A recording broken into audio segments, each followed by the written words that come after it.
You're recording. Good evening, everyone. I am calling this meeting of the Historic Districts Review Board to order. Today we are February the 8th, 2022. This is our 39th virtual meeting. Melissa, may we have a roll call, please? Yes, Chair Rios, Here. Vice Chair Katz, Here. Member Beachite, Here. Member Bienvenue, Here. Member Guida, Here. Member Larson. Here. Madam Chair, you have a quorum. Thank you very much. Staff or board members, are there any changes to the agenda? If not, is there a motion to approve the agenda? So moved by Katz. Beachside seconds. A roll call vote, please. Member Beachite, Yes. Member Bienvenue, Yes. Member Guida, Yes. Vice Chair Katz, Yes. Member Larson. Yes. The motion has been approved. Thank you. Are there any changes to the minutes of January the 25th, 2022? Let me see if I see any hands up. I do. Member Bienvenue. Thank you, Madam Chair.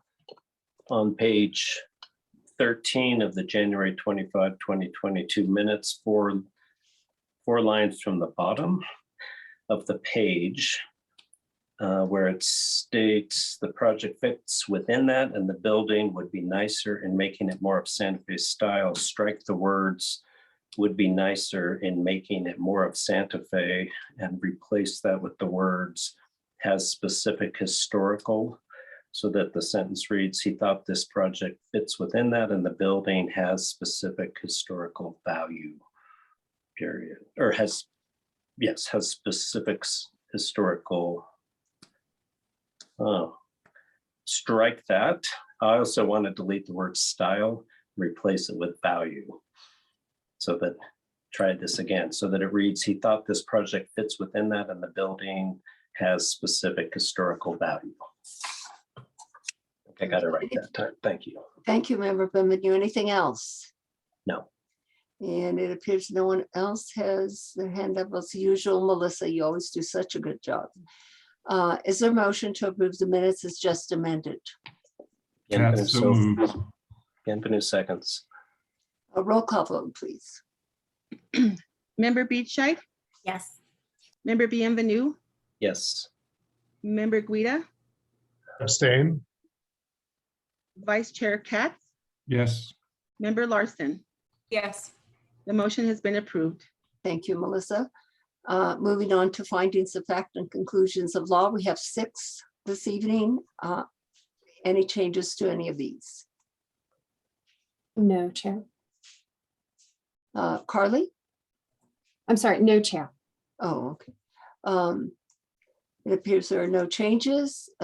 Is there a motion to approve these?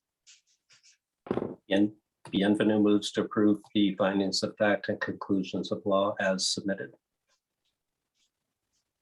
Katz seconds. And roll call vote, please. Member Beachite, Yes. Member Bienvenue, Yes. Member Guida, Abstain. Vice Chair Katz, Yes. Member Larson. Yes. The motion has been approved. Thank you very much.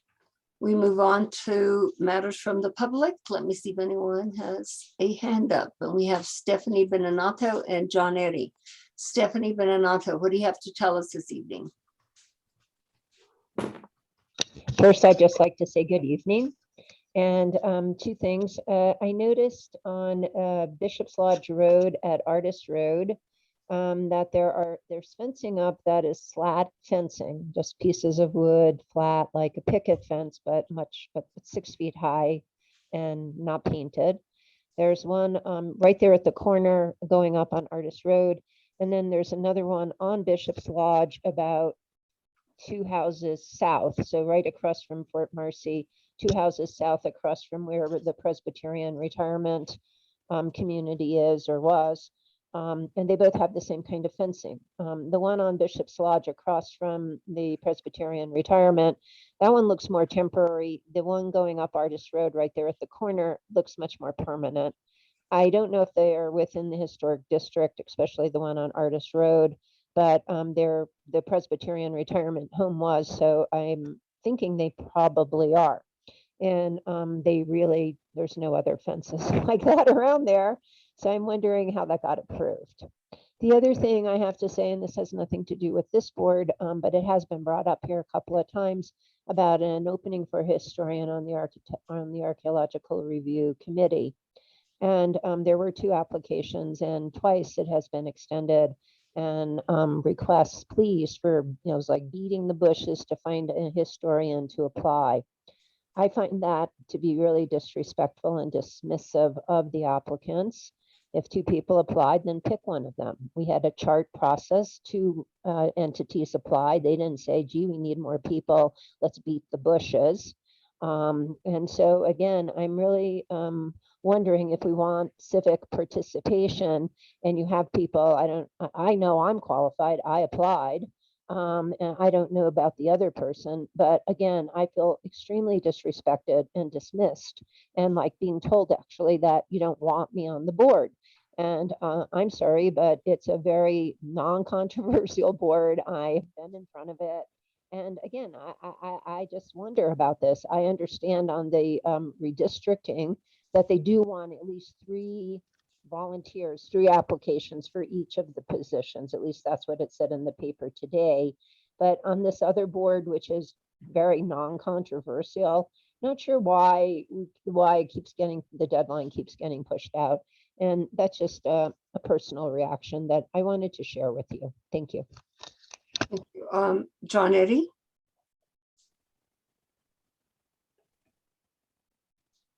Thank you, Madam Chair. I would like to say to staff, thank you for mentioning that my hand was raised earlier on.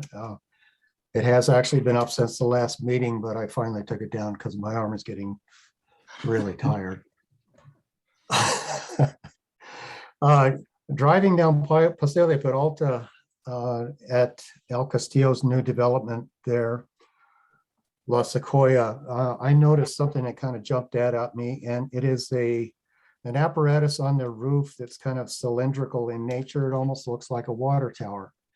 And I was wondering if staff could look into what that might be and if it was actually approved in their drawings when they did all their submissions and we worked with El Castillo to develop that project. It's a rather alarming thing that I've never seen on a rooftop in Santa Fe before anywhere. So I'm just making that request if we could look into it. That's all, Madam Chair. Thank you, John. And I'm sure the city will look into that. Any staff communications, Carly or Frank, Attorney Frank? Madam Chair, the next hearing is for administrative matters.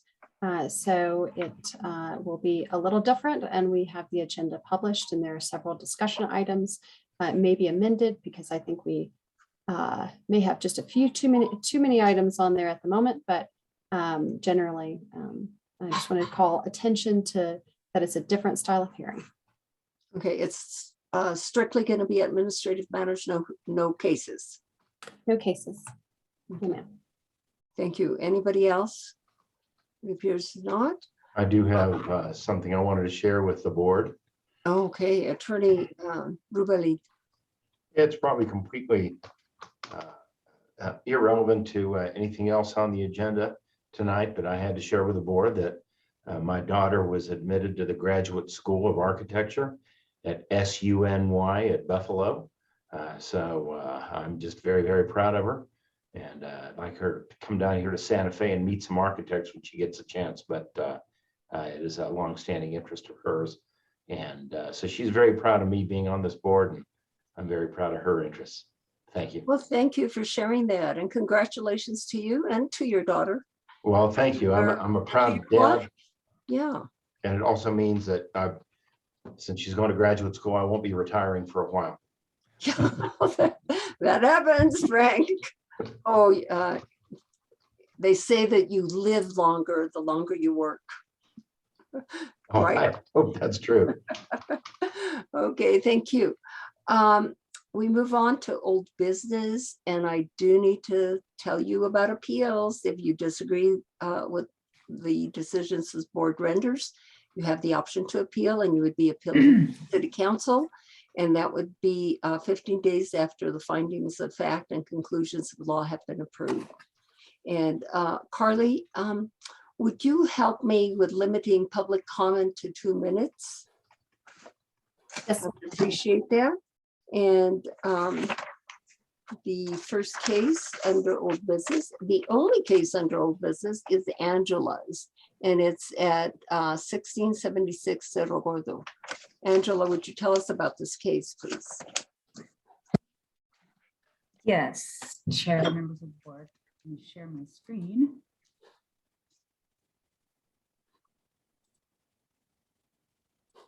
This is a non-contributing building. That's correct. Can you see my screen? Yes, ma'am. Okay, great.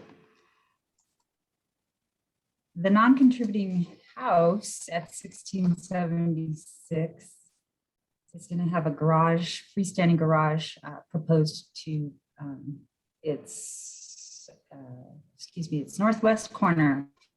The house was built in the 1960s, remodeled in 1985, and then again in the 90s. The garage will be 500 square feet. It will, this is the site plan. This is the garage. Cerro Gordo is up here, so it's right off the road right there. The house is here. Excuse me, Angela, Yeah. would you please maximize your screen there or full screen? Oh, there? sure. Is that better? Oh, Not yet. No? yeah. There we go. Yes. Oh, okay. Just a lag there. So on the site plan, this is Cerro Gordo Road going east. This is the house off of Cerro Gordo, and this is the proposed site for a new 500 square feet garage, freestanding. This is the floor plan for the garage. And the applicant, I'm working with a different mouse situation, and it's working better than it did last time.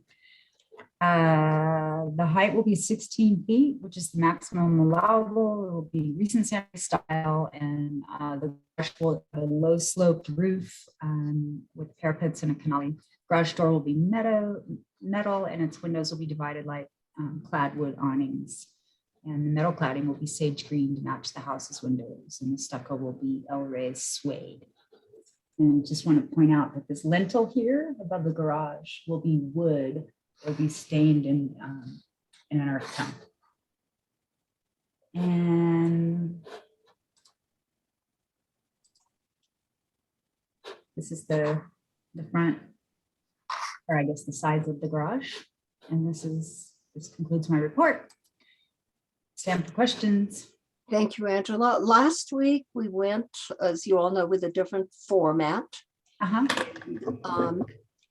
We will reserve the questions regarding design to the applicant or architect, whoever is representing the project. That does not mean that we do not have the ability to ask the planners questions, but we will go directly to the applicant unless someone has a question right at the moment to ask Angela. And it appears not, and we will go to the applicant. And who is the applicant, and can we get him sworn in, or her? Yes, Chair. The applicant is John Barton. And I also realized that I did not read my recommendation. So I'd like to do that Oh, now. would you please do that? Sure. I recommend approval because it complies with the downtown and east side district standards and the general design standards. Thank you, Angela. Mr. Barton, can you hear me? It's being promoted to panelists, so it might take just a second.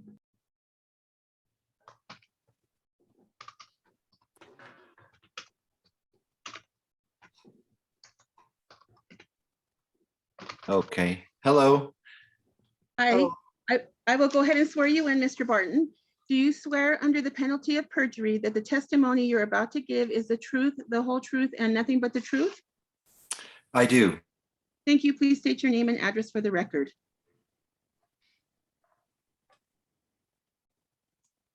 Hello, Madam Chairwoman and members of the panel.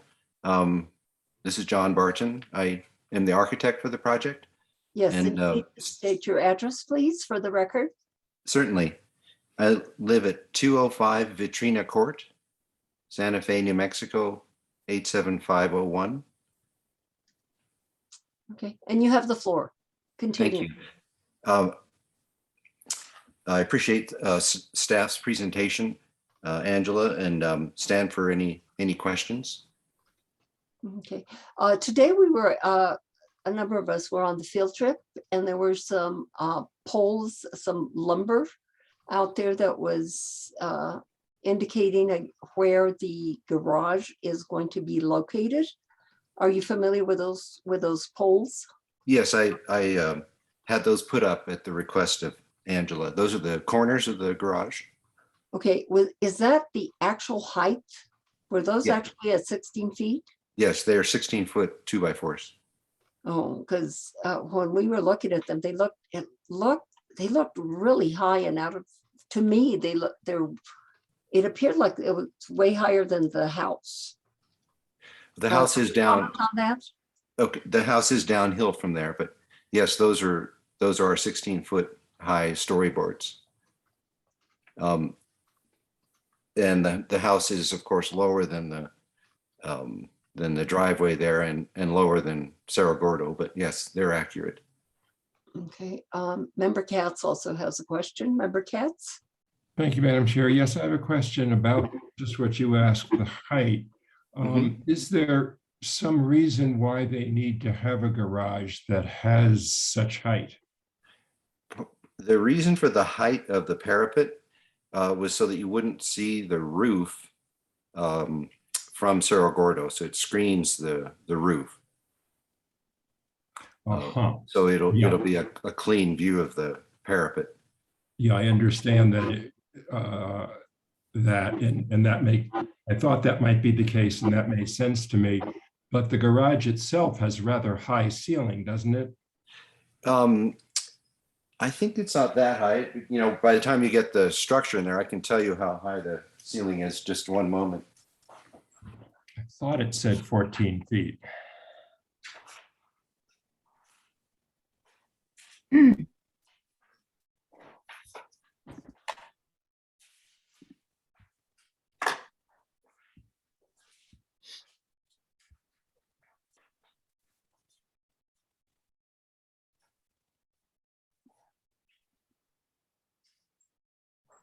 Be about 12 to 13 feet inside.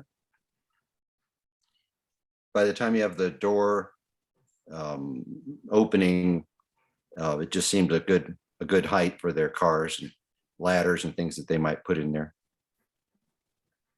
I guess I do understand that it's lower than Cerro Gordo, and that's something that should be pointed out, that the garage is on the driveway, which is what, 6-7 feet lower than Cerro Gordo itself. And so it's not quite as much in your face as we otherwise might think about it. It still seems a little high to me. I wish it could be a little bit lower, but of course that's your call. A question about the south elevation there that we see on the screen. It shows two sets of windows, but they're rather small. And Excuse me for interrupting, Member Katz. Can you put those up on, can you put that elevation up on the screen, please? There we go. that's the west elevation, not the south elevation. That's the south, yeah. And I guess my question was, I find those windows sort of not particularly attractive windows.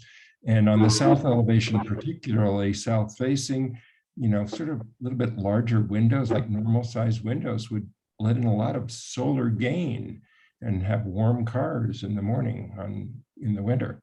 That's something that I just throw out for your consideration. I think it would look better. These are compliant. They're not particularly attractive. Oh, thank you. It's a good point.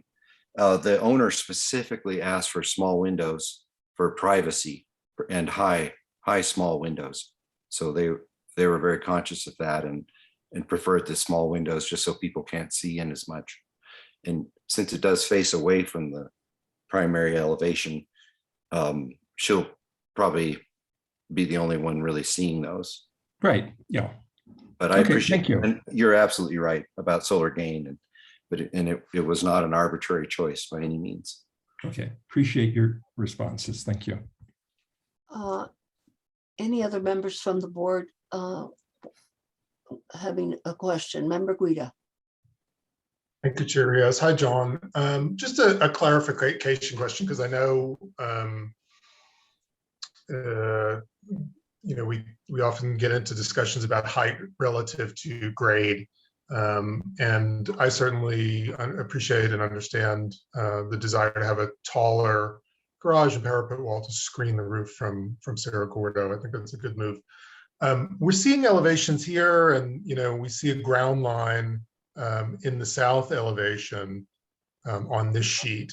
But when I look at your wall section and your cross section of the building, it seems to suggest that the south elevation will be taller than 16 feet. Is that the case? Can you talk about that? You're very observant, Anthony.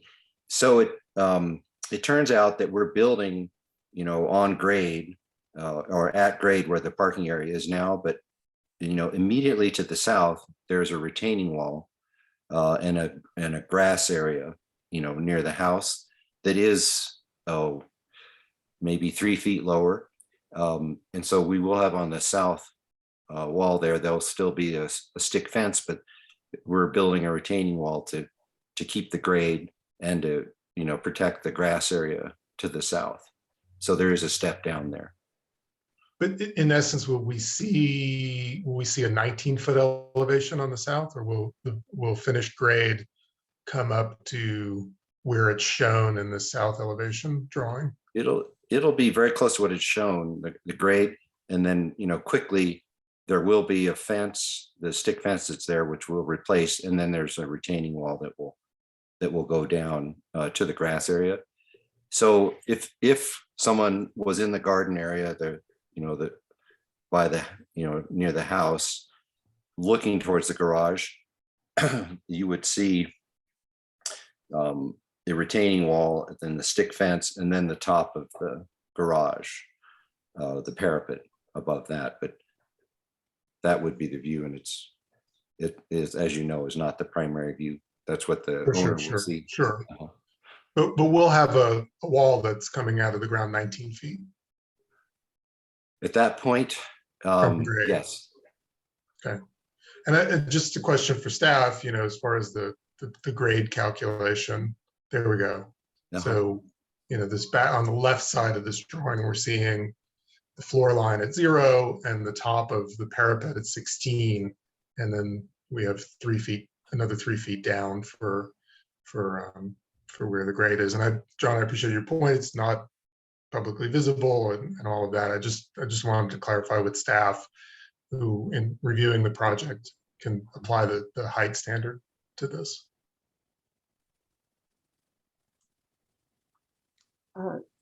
Angela, can you comment in reference to the question that is being brought up, or the comments that are being brought up by members? Yeah, could you please state your question? Question, Angela, is where is height calculated from? Is it from finished grade? Is it only on one side of the building? It's from the midpoint of the facade that faces the street, from natural grade to top of parapet. Okay, so in that case, 16 feet applies to the north facade only. Correct. Actually, east and west, if I may interject, but not on the south. Right. Okay, thank you for clarifying. Sure. Angela and Frank. Sure. Board members, any other questions at this time? It appears not. I will ask anyone from the public if they wish to comment. Stephanie Venanato has her hand up, and if you could swear her in, Melissa. Yes. Do you swear under the penalty of perjury that the testimony you're about to give is the truth, the whole truth, and nothing but the truth? Yes, I do. Thank you. Please state your name and address for the record. Stephanie Benanato, PO Box 1601, Santa Fe, New Mexico. I have to say this is one of the best built garages I've ever seen, with 2-inch rigid on the outside, batting insulation on the inside. Seems much more like it's going to become a living space than a garage. And I just wish people would kind of be upfront about that if that is really what's going to happen. And then the other thing, I do agree with Member Katz that those windows, particularly on the south side, are very small. And if they are facing the house, not the street, not sure who would be coming down looking in those windows. And again, I mean, they are code compliant, but I think that they make it look like a fortress, and is really uninviting unless you have several Lamborghinis in there or a cannabis growing operation. Not really sure why you need such small windows. Thank you. Thank you. Anyone else from the public wishing to comment in reference to this particular project? I don't see any other hands, so I will go back to the members. I have a question for you, Anthony. What is the common height of a garage? A general. In general, Yeah, I mean, más o you know, menos. we'll see a 7 or 8 foot door, and garage ceiling heights can vary from 8 to 12 feet usually. Okay, thank you. Member Katz. Yes, I just wanted to confirm with the applicant, if I might, that indeed the windows to the south are kind of irrelevant because you have that coyote fence right in front of them, don't you? There'll be some natural light that comes in. There'll be light that comes in, but you won't, I mean, they won't see it from the house. And if you were standing south of the house, you wouldn't see it. Correct. Yeah. Okay. Thank you. And you get some ventilation. You know, if there are fumes, they'll be able to open the windows. Okay. I'm ready to make a motion, Madam Chair. I will entertain you. Go. Okay, in case number 2021-004610, HDRB at 1676 Cerro Gordo Road, I would move to approve the application as submitted. Guido will second. Roll call vote, please.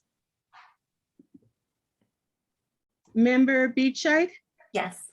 Member Bienvenue, Yes. Member Guida, Yes. Vice Chair Katz, Yes. Member Larson. Yes. The motion has been approved. Thank you. And thank you, Mr. Barton. We will move on to new business. The first case under new business is located at 204 East Santa Fe Avenue. This is a significant house. This is Daniel's case. Daniel, would you give us your report, please? Thank you, Madam Chair. I'm just opening my PowerPoint presentation, and then I will share my screen. Just a moment. So we're looking at 204 East Santa Fe Avenue, which is a significant structure on a corner. Excuse me for interrupting. We have nothing up on the screen. Yeah, I'm still waiting for the PowerPoint. Okay. Just to give you the background, I'll show you the photos when they come up. But Yes, sorry. the house is from 1911, constructed in red brick. It's seen the construction of an addition in 2012. Other than that, from the outside, you don't see a lot of changes. Okay, I'm ready to share my screen.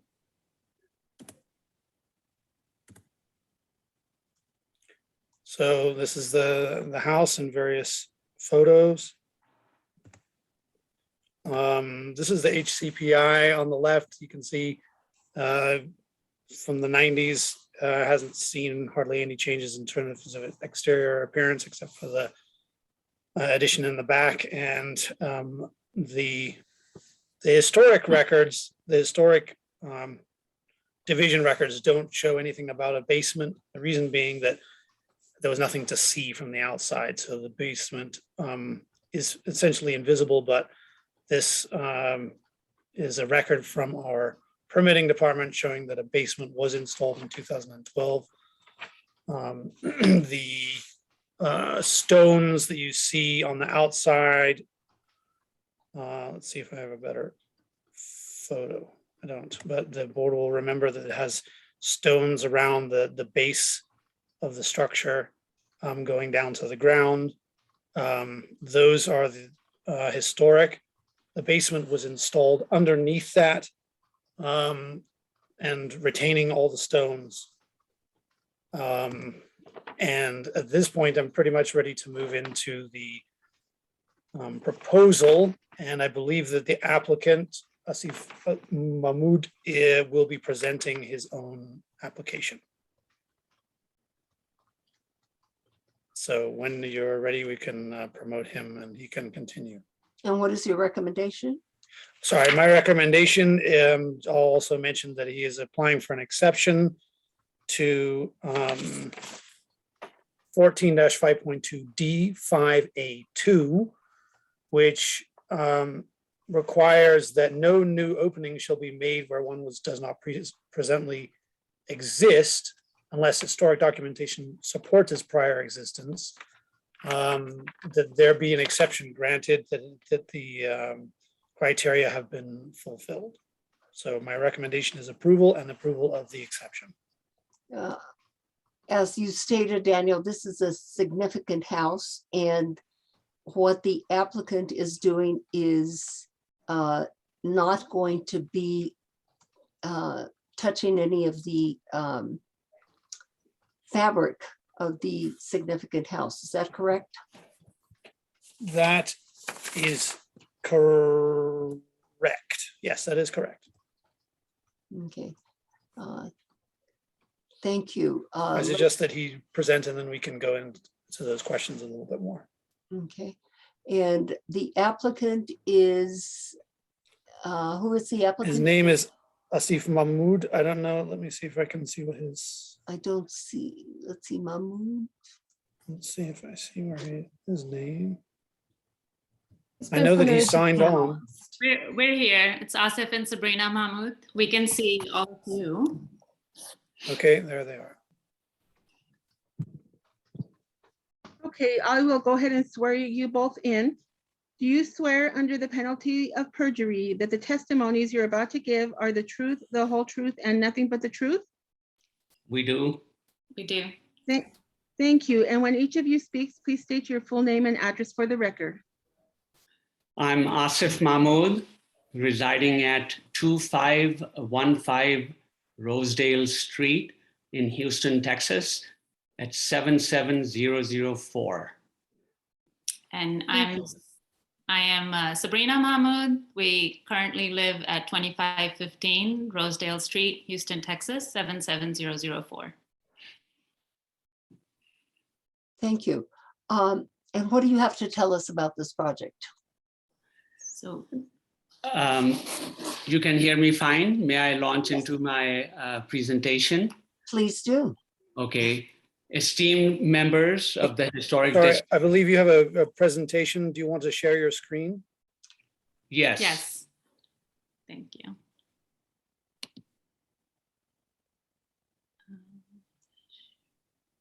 Sorry for the interruption.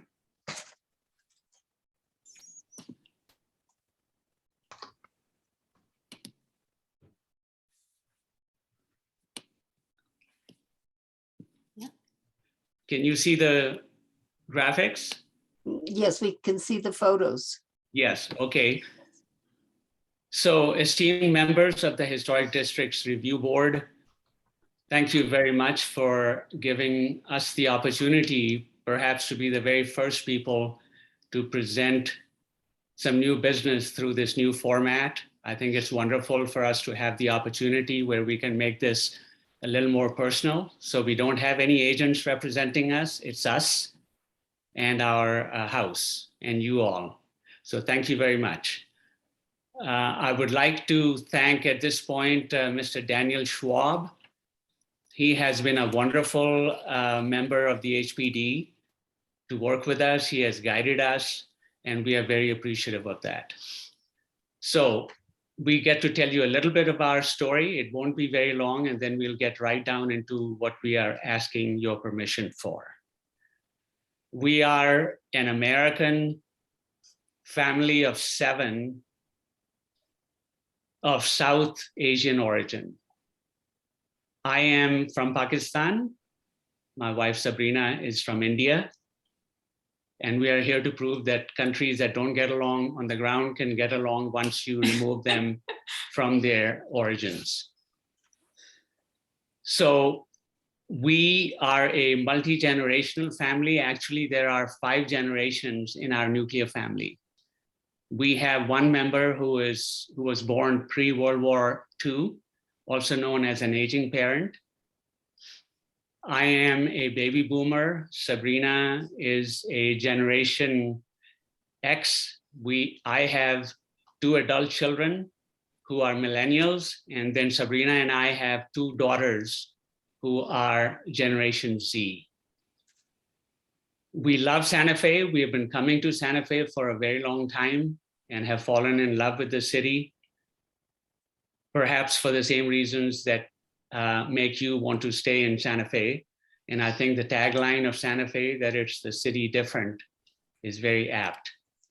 We fell in love with the city, and we fell in love with the Don Gaspar Historic District, which we call South Capitol. And we always yearned to find a property that would work for us and perhaps where we could start living for significant times of the year. We were in Santa Fe last October, and we just chanced upon, I was taking a walk through my favorite neighborhood. I was at the corner of East Santa Fe Avenue and Weber Street, and there was a house for sale by owner. You could hardly see the house. Long story short, we bought the house, and now we would like to transform this house into a home. As Daniel pointed out, the house has a 950 square foot original 1-story structure, which amazes me that New Mexico was not even a state in 1911. And when this house was built, it was a territory. Then there was a 2012 significant addition made, which was in the adobe style. And it was a 2-level addition, but from the outside, you only see the same level where it's no higher than the original structure, but there was substantial square footage involved at the below grade level. So the house has a lot of square footage, but it only has 2 legal and safe bedrooms. One of them is in the original structure, and one of them is in the addition. What we would like your permission to do is to install windows at 5 windows, 4 of which are at the subgrade level, that will make this house a safe place for all of us to be able to spend time there and have safe sleeping accommodations, because right now there is no egress that's available. So from the lower level. So this transformation is really having that space, but not being able to use it. So we would like to ask your permission to install 4 of the 5 windows at a subgrade level. 2 are going to penetrate the walls of the basement that was built in 2012 under the original house and below the stone foundation that you see in the photo. And one logical question that the board has asked after you all had an opportunity to look at it today, which I would like to briefly address now, and I'm prepared to address it in more detail later if you wish. So in order to make sure that we could maintain the character of the neighborhood and that any changes that we were proposing would not be seen from the street, we are proposing to install a lightweight aluminum grates over these window well openings that we will have, which will weigh maybe 2 or 3 pounds each. And then we propose to cover those grates with artificial grass so that they blend in with the landscaping outside, and will ensure, they sort of will camouflage the wells so that from the street, the well openings will not be visible and the windows will definitely not be visible. So as we were contemplating how we were going to transform this house to provide enough safe legal egress spaces, we were guided by three criteria. The first one, of course, I've mentioned a little bit, which was not to damage the character of the neighborhood. So I think I have addressed that briefly, and I'm happy to go into more detail later. There's 7 of us, and there's only 2 bedrooms. We would like to spend a good part of the year living in Santa Fe in this house, and it really would present us a hardship if we weren't able to expand the number of sleeping spaces in the house. And the third one, which was really important as well, is to share with you that we looked at all the options that made sense initially to us and why we arrived at this specific proposal to ask your permission.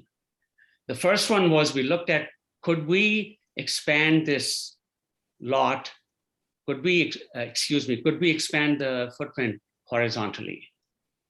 And we quickly found out that due to setback regulations, due to off-street parking requirements, personal space requirements, as well as requirements for permeable space, we couldn't go horizontal, nor could we go vertical, because as the 2012 addition was limited to the single story of the original structure, we could not go vertically. So we are recommending installing these windows, and they will all be code compliant. We have discussed this matter with the city people, and they will be at least 24 inches wide, at least 20 inches wide, 24 inches high, having a clearance of 5.7 square feet that is required of an egress window, and the window sills will be no more than 42 inches from the floor.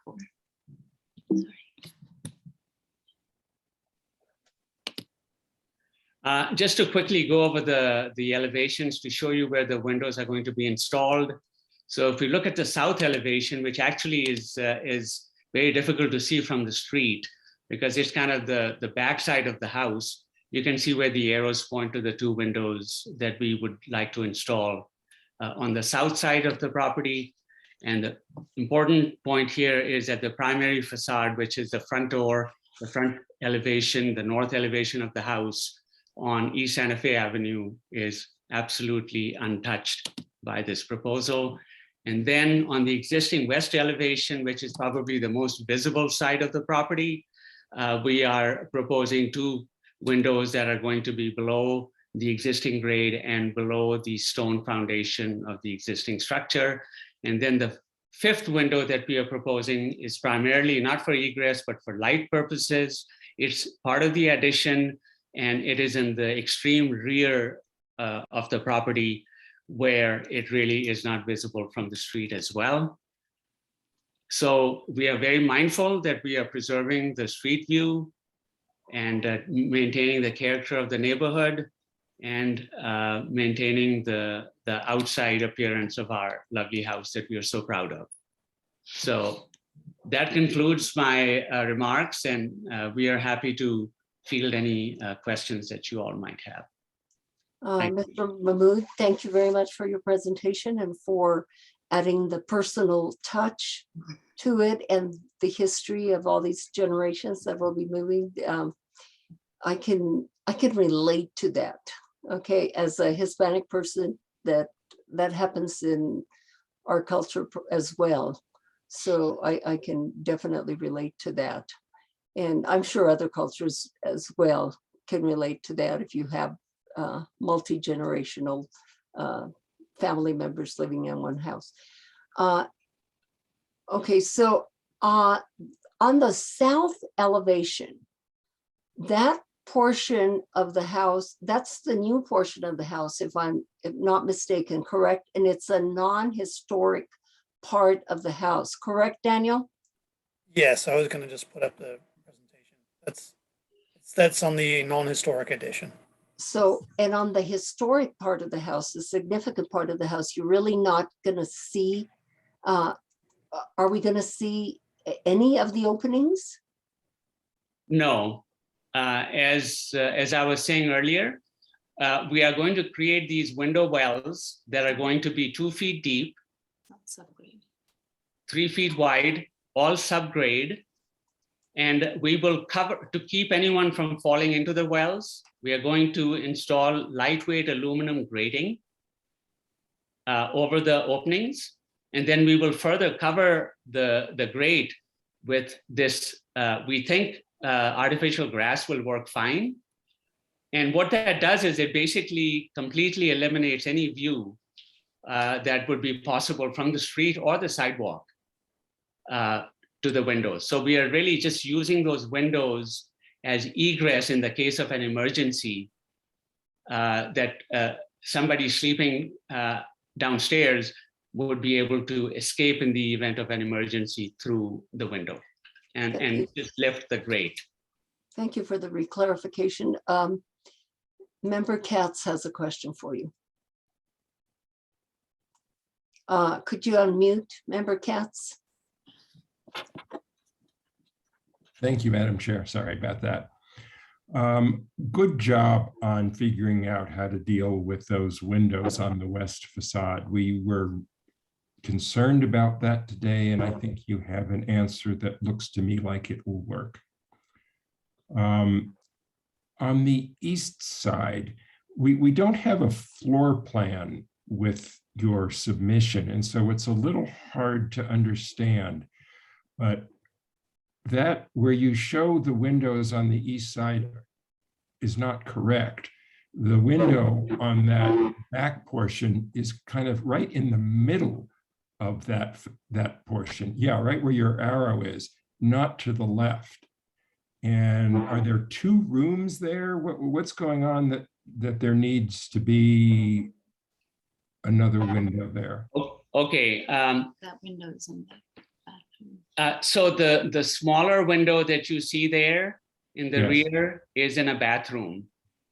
So they built 2 bathrooms, one on the ground level and one in the subgrade level, the little window below it. So those are 2 stacked bathrooms. And then what we have here where we are proposing a window, it's a large walk-in closet. And so the room that this opens into, this closet, we thought would get better ventilation and light. So we are hoping to have that window there. So what's going on is those are 2 separate spaces. We are not building a new window in the same space. So one's a bathroom and one's a big closet. We think that clothes stay nicer, closets are good if they have natural ventilation and light. So that is the purpose of that window. Okay. There is a photo of that facade that shows that window arrangement that you have drawn there is not the way it is. Sir, you are absolutely correct. It was something that we noted later. Are you an architect, Mr. Katz? No, not guilty. Okay. It is correct that was not properly drawn.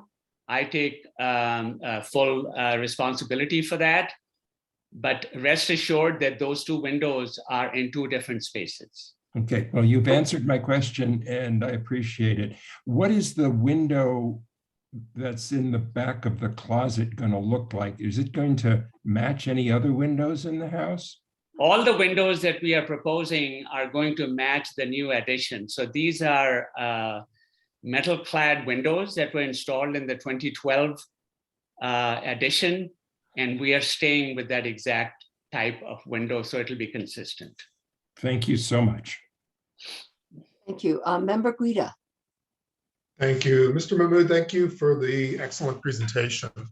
I'm fully supportive of what you're doing here. I think it's a great way to adapt a home and do so in a kind of historically sensitive way. I understand the needs for light and air and for emergency egress for sleeping spaces.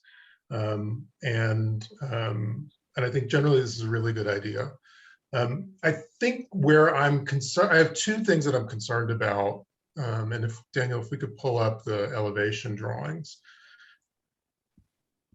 I think what the proposed elevations show, both on the west and on the south elevation in particular, are the kind of very pragmatic openings that you're needing to create, right? These are windows of a certain size that meet code.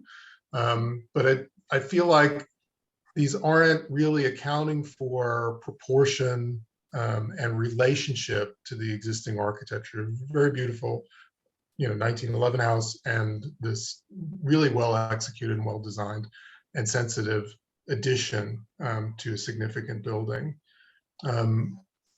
If it were me, particularly on the south elevation, I would like to see those two new windows more closely align at the top with the two square existing windows.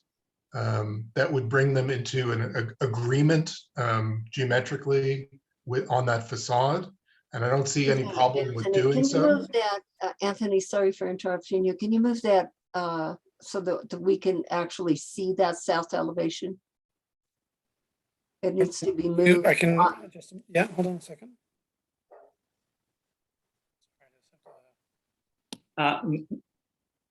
May I respond to that? Sure. Just as a background, I am not an architect, but I have a degree in architecture from the University of Texas that I got in another century, another place and time. I've never practiced architecture. So here's what we were dealing with is we needed these egress windows to be no more than 44 inches, the sill of the windows to be no more than 44 inches high. So what happened is when they built the addition, those two smaller windows that you see, the square windows, those were installed above grade at a very high point. And those are not egress windows.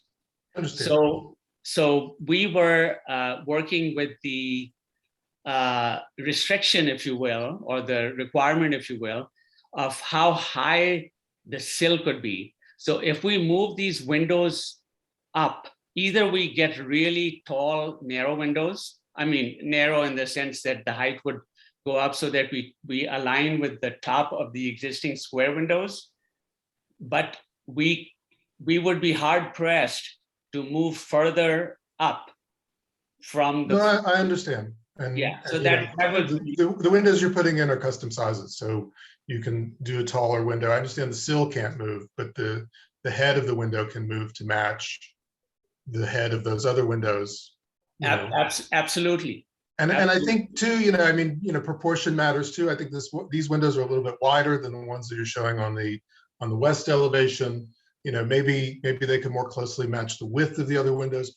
Again, it's just a kind of finessing and editing. And exactly, Daniel. This would, to me, would really, really kind of fit better with how well the addition was designed. Point made. Okay. And I would say the same is true perhaps on the east elevation, that window that's going in that closet, if you think about it being centered on that portion of wall and matching the height of the bathroom window next to it, that you kind of bring those things into alignment and agreement would really kind of be a sensitive way to do these.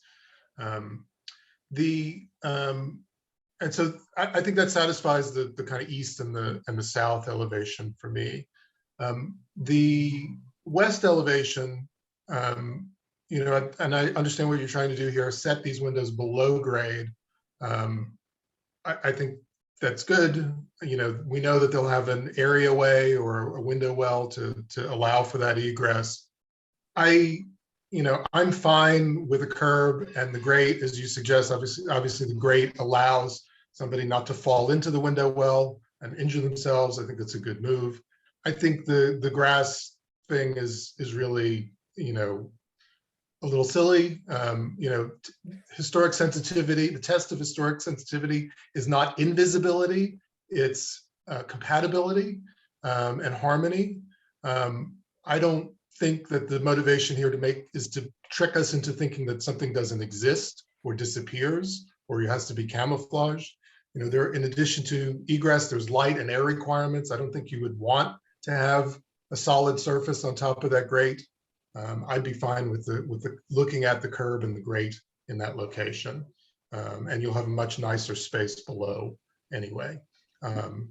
It's possible that on this elevation, those windows could be arranged. They're not going to be 100% invisible. We'll see that curb, we'll see that window well, but I think the same rule applies here. To kind of place them in a way where they agree with the symmetry of that particular wall. Maybe they could be located, about the same line of symmetry as that central double window above, shift over to the left a little bit. That's my design advice on these two. Otherwise, I think it's a great project. Thank you. Mr. Mahmood, I would like for you to comment in reference to Mr. Guida's suggestions, Yes. the different elevations. So if you all would be kind enough to allow us, in principle, the penetrations, the windows that we are asking for, before we go to the next department for the permit, we will be guided by all of the points that we have just heard. You were in agreement, excuse me for interrupting, you're in agreement with those points that Mr. Guida made? I am in general agreement without being in the house at the very moment to just kind of see what some of the movement does. But I think the point he makes about not trying to camouflage is wonderful. I think the point he makes about trying to center these windows, we were just trying to be, given the conditions in the basement, we were trying to be as pragmatic as we could, but we are fine with that. And if we don't have to prolong receiving permission from your esteemed board, and we could get the green light from you, so to speak, we will make it a point and we will make sure that Mr. Daniel Schwab is in possession of the drawings that are going to actually dictate the construction, to make sure that these points that we have just heard have been respected in the actual building permit process and the actual building process. Thank you. Member Larson. Thank you. I just wanted to also continue what Anthony was saying, just how I think this house is a really great example of making a historic structure really work for a family. And I think, we see that with the very well-placed edition from 2012, but we also see it in this presentation with making historic houses safe is a huge priority that I think we should all recognize as a board. And even if it is somewhat visible, it is allowing, a multi-generational family to live in this home. It's not, a museum piece, but it's actually functioning for a family. So I agree that we don't need to, sort of cover up the safety of these egress windows. I think they should just be what they are as well.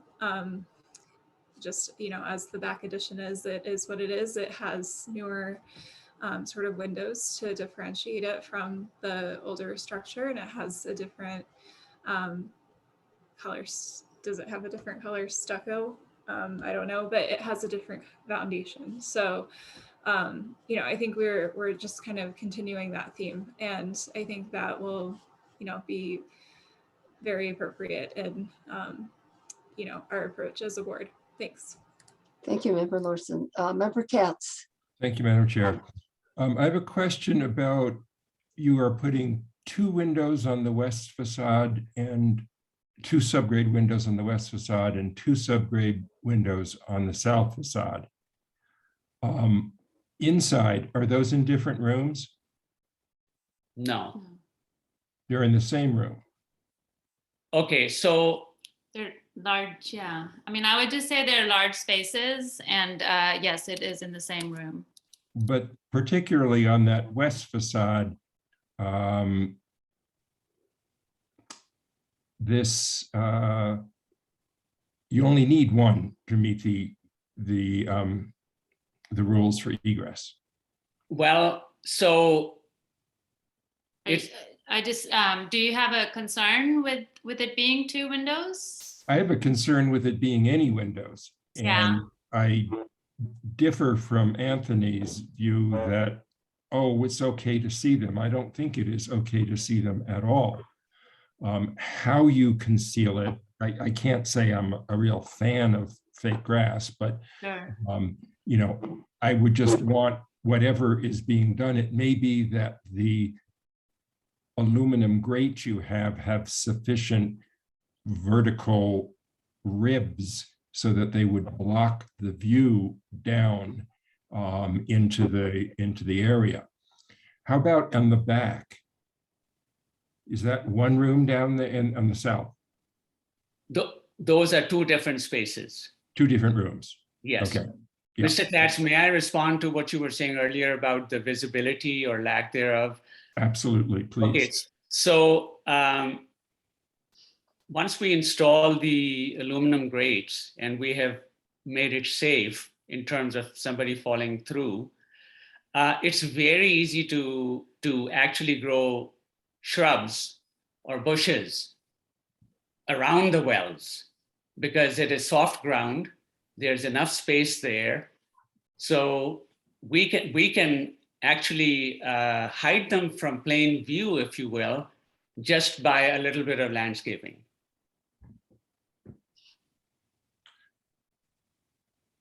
Okay. One other thing. In our packet, there is a photograph of the east elevation, which I would like if it could be drawn up. That'd be this one?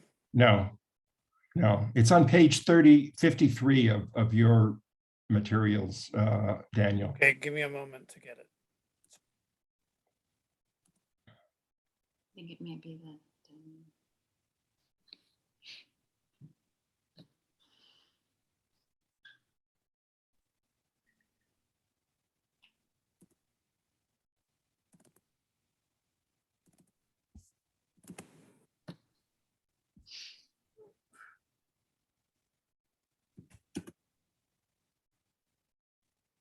Page 33, 53.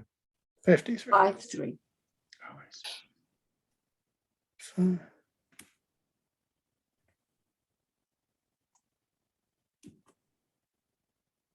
who's sharing a screen? Is that There you go, on the bottom right.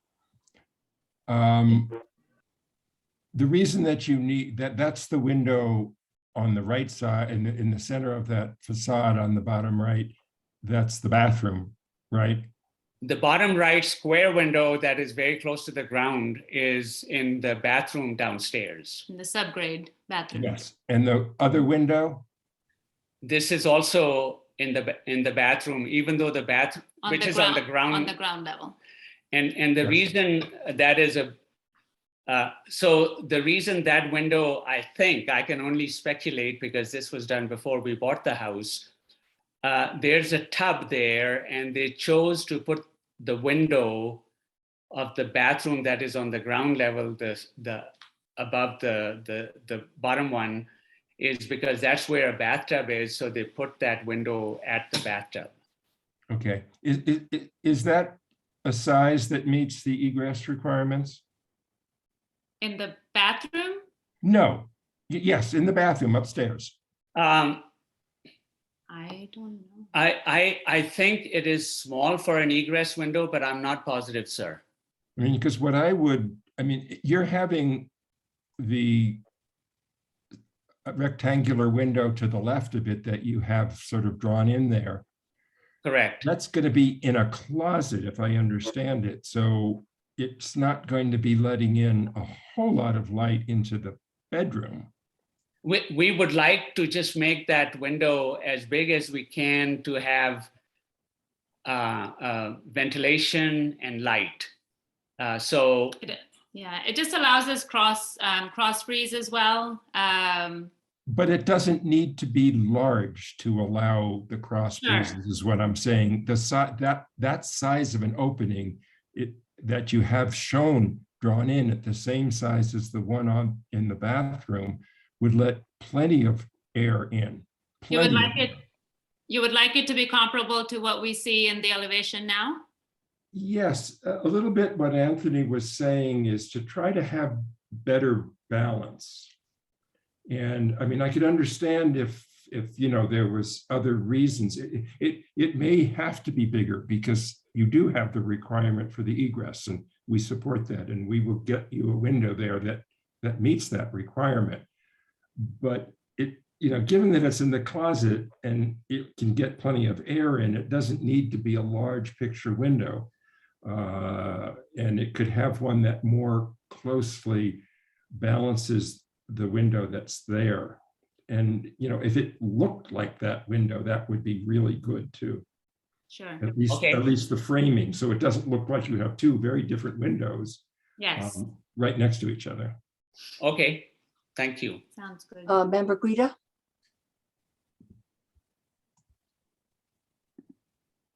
Sorry, I didn't have anything to say. Okay. I'm going to take it to the public to see if anybody from the public wishes to say anything on this case. Stephanie Beninato has her hand up and she has been sworn in.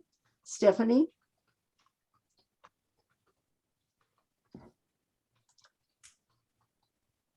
I'm now unmuted. I wasn't unmuted.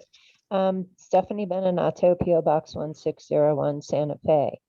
I'm very happy that somebody bought this house. I had looked at it myself, but it was outside my price range. And I was very disturbed that they were selling it as a 3-bedroom when it was the basement room that did not have egress windows. And so I'm very happy that the Mahmoods are intent upon getting egress. However, you don't need an egress window in a closet.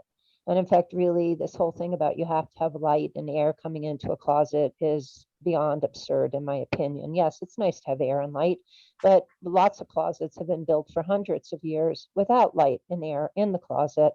So unless you're really intending to take the closet down and expand the room, which would make more sense of cross ventilation and some of those things, I actually don't see why you actually need a window there at all. And I'm sure that within the main room of that house on one of the other walls, I would assume that you do have egress that meets code. And I again, totally appreciate that you're not gonna touch the stones on the on the main house, on the historic part of the house. And I do understand that not having egress is a hardship, but it's not a hardship not to have a window in a closet. And let's see. And I guess I just don't understand in terms of this still being a significant structure, because you allowed a whole addition onto one of the facades, and they all were primary. So I'm wondering if you shouldn't delay this case and reconsider status and downgrading it from significant to contributing. Again, I just think it's a more honest way of approaching this building, given the 2012 edition. Thank you. Thank you. Member Benvenue, or Daniel, excuse me, Daniel, did you have something to say? Thank you. Before Member Benvenue? Yes, the exception request is for the windows on the historic portion of the building. My understanding is that it's not needed for the windows on the non-historic edition. Just for a clarification. Thank you, Daniel. Member Benvenue. Thank you, Madam Chair. Yeah, so just to focus on the exception request, I'm just a bit confused at this point about the the record that's being made by the applicants as to the reasons for the need for the windows on the west facade. So I thought it was for a requirement for ingress and egress to meet code, but are you now indicating that you actually have other ingress, egress windows from that room? You are muted. There you go. Yes, there are no egress windows. On the west elevation, there's no, the ones that we are requesting, subgrade, there are no egress windows in that room. No, I understand on on that wall, but is that room? I don't know what the floor plan looks like, Okay. but I thought you indicated to Member Katz that it was one room that extended to the south side. Okay, so there was a large subgrade floor built. None of it has any egress windows. So there's Right. all this square footage that was built below grade without a single egress window. Right, but would you have ingress and egress to the room on the west side if they were permitted on the south side, as you requested? No, no. So so the windows on the west facade would be the only ingress egress windows if your application would be approved for the room that's on the other side of that wall? That's correct. That is correct. Okay, that answers my question. Thanks. Yes. Thank you. Member Guida, you have your hand up? I believe Member Beachside had her hand up first. She took it down. She took it Member down. Beachside. Well then, Yeah, so I Let's- think my question was answered. Thank you. okay, I'd like to make a motion, Madam Chair. Yes, please. So in case 2022 004711 HDRB Is 204 it 1-1 or is it 1-2? 1-1. Daniel, help us. Should be 1-1. 1-1? Okay, thank you. address 204 East Santa Fe Avenue. I move that the board approve the application, agreeing that the exception criteria for the egress windows in the west facade have been met, and ask that the applicant revise the drawings as follows. For the non-egress window on the east elevation, that's window C, match the size of the adjacent window. For the windows on the south elevation, that the applicant adjust the proportions such that the head of the window match the adjacent square windows, and the width perhaps more closely align with those. And for the windows in the significant west elevation, that pair of windows be aligned with the center line of the windows above. And that the drawings are updated and provided to staff for final approval. Okay, when it's finished, I might need you to just repeat that so that I can Okay. capture it. Sure. Just a moment. Is there a second to this motion?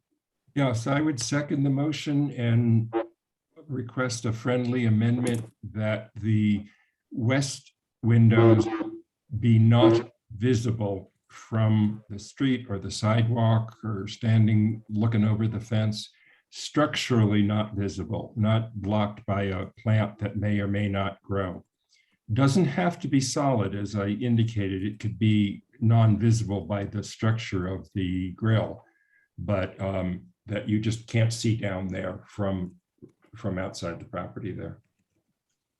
Member Guida, maker of the motion.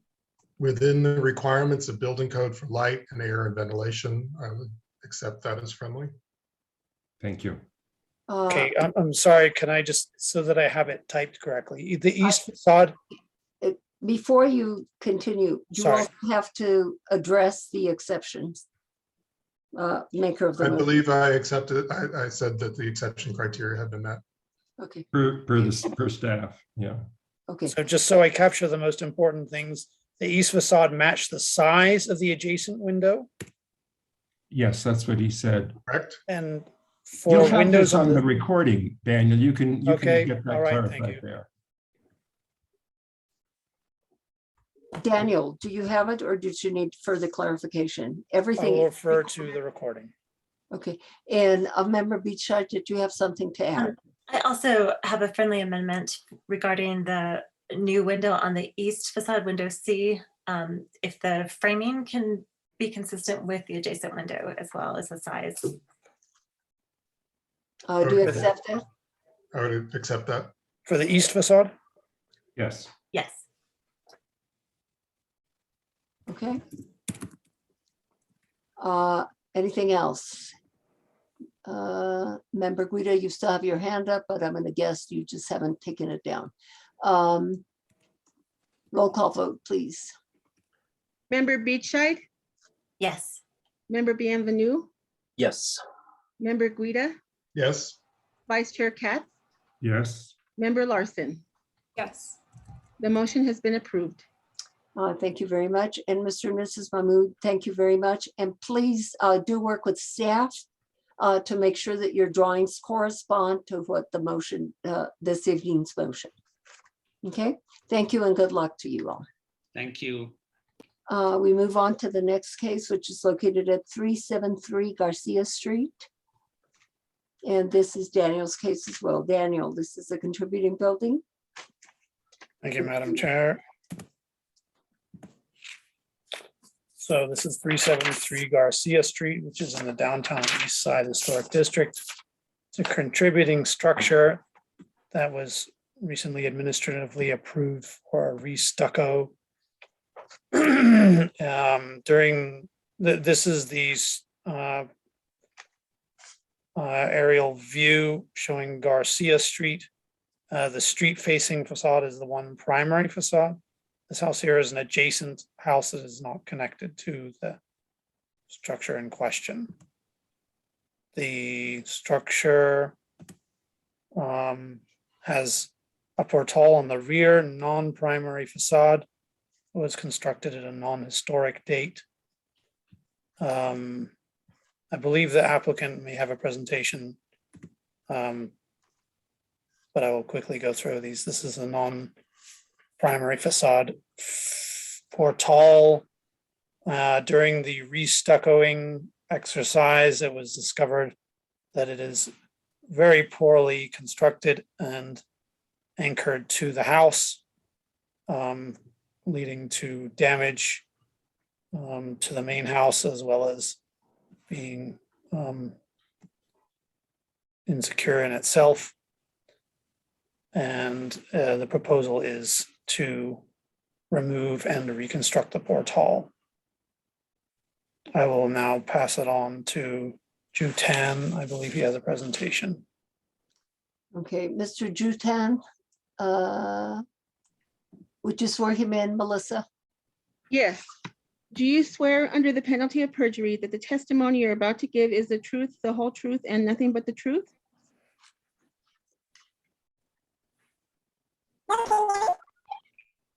Oh. You sound like you have a sound filter on. Right. Maybe you can call in Ju on the phone if we can't get the filter removed. Mr. Tan, we cannot, your voice is coming in very strangely. We cannot make any sense of it. So staff is suggesting that you call in unless you can rectify the situation quickly.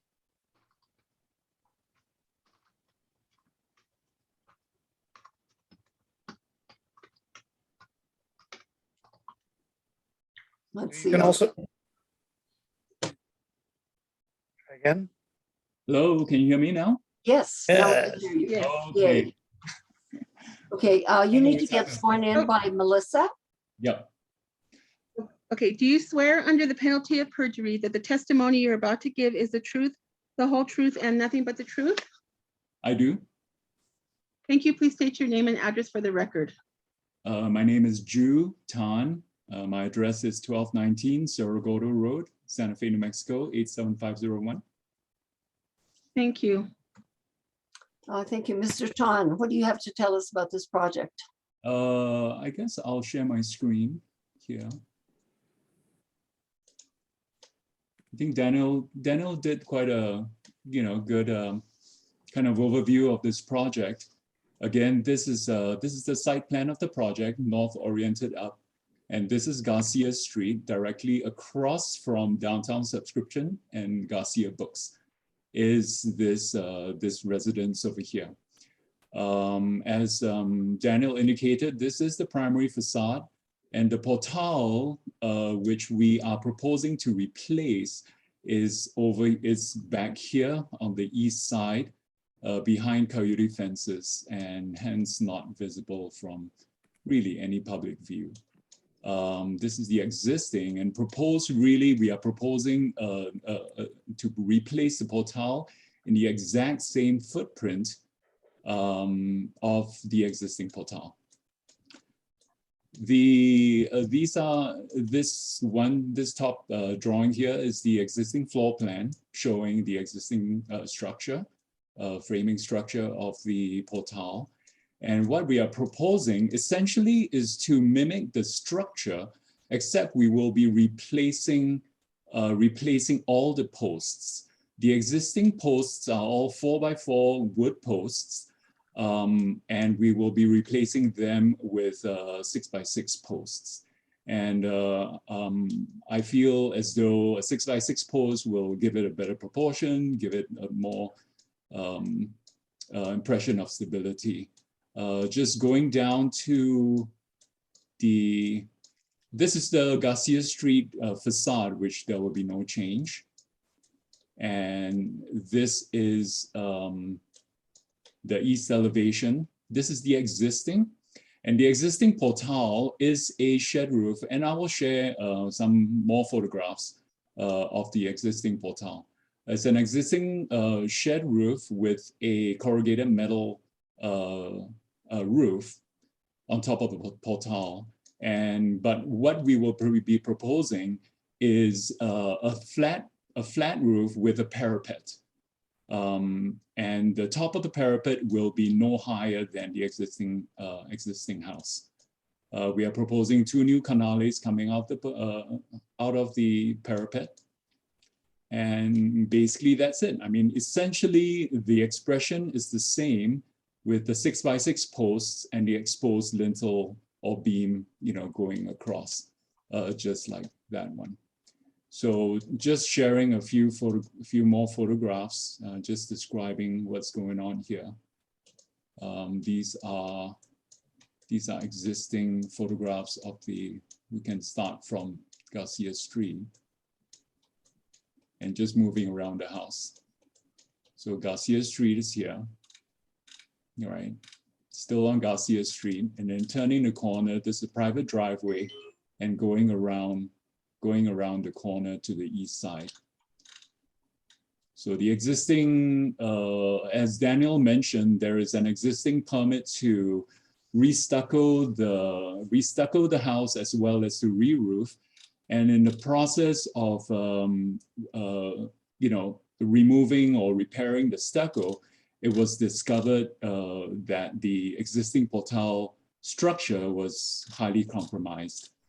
This is the existing portal, and these are the 4x4 posts with a corrugated metal roof. And just going to this other document over here. Let's see now.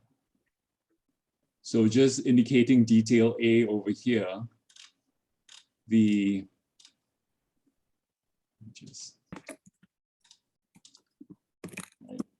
there is a lot of rotting wood, and as we see quite a lot in Santa Fe, sometimes when we reveal old structures, there's a lot of ad hoc structure and pieces of wood that are just stuffed into buildings.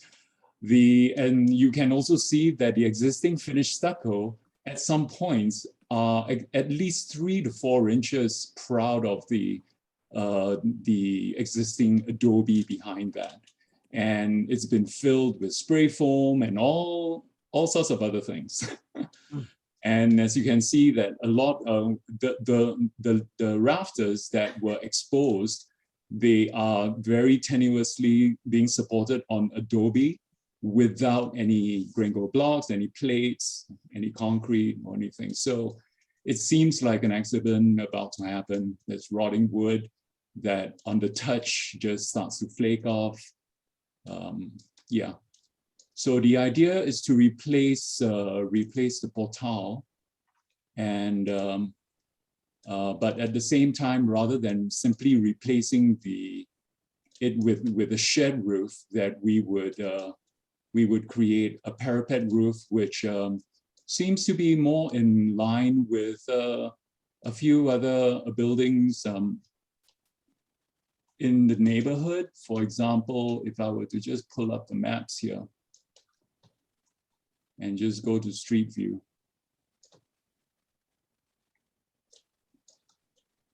You know, having parapets above portals as opposed to shed roofs, as well as this one over here, but without the brick detail. The historic brick detail on this building at some point was covered up, unfortunately. So, yeah, so that's our. Okay. Thank you, Mr. Tan. Thank you. Let me see if any board members have questions for you. I don't see any hands up. It's a straightforward project, and we did see the damage, those of us that went on the field trip. And let me see if anyone from the public wishes to comment. We have Stephanie Benenato. Stephanie, you've been sworn in. Would you make your comments? I was muted. I'm sorry. I have to wait to be unmuted. I think obviously it's really necessary to do this, redo the portal. I am a little bit sorry that the sloping roof for the portal, I'm not sure on the front, is there a portal that's also a sloping roof, or is it, I know this building, but I can't remember. And I know you showed us a photograph of that, but it went by very quickly. So my comment is, I always like these shed metal roof portals. They are characteristic of a particular era, I think. And I would be sorry to lose this one. However, it is not on a primary facade. It's not visible. And perhaps you can do a better single membrane roof up there that will prevent leaks between the portal and the building, which of course would be important in preserving it. So I think this is a board decision. I also just want to ask about the canales, because they seem to be coming off in two different directions. And so I'm assuming that the portal roof will slope accordingly. Thank you. Thank you. No one else from the public has a comment. I will take it back to the board, and I don't see any questions or any comments. I will entertain a motion.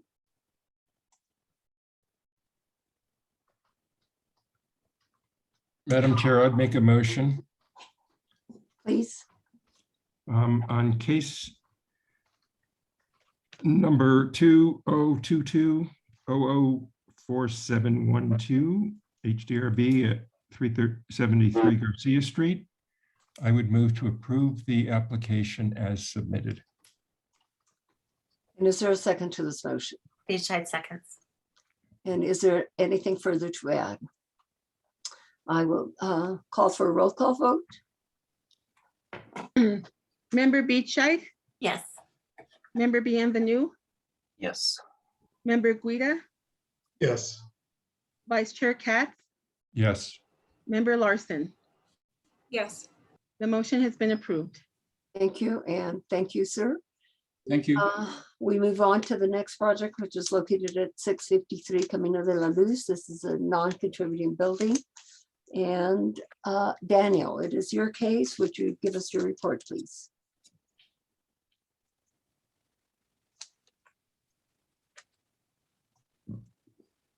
Chair, this is the street facing view of 653 Camino de la Luz.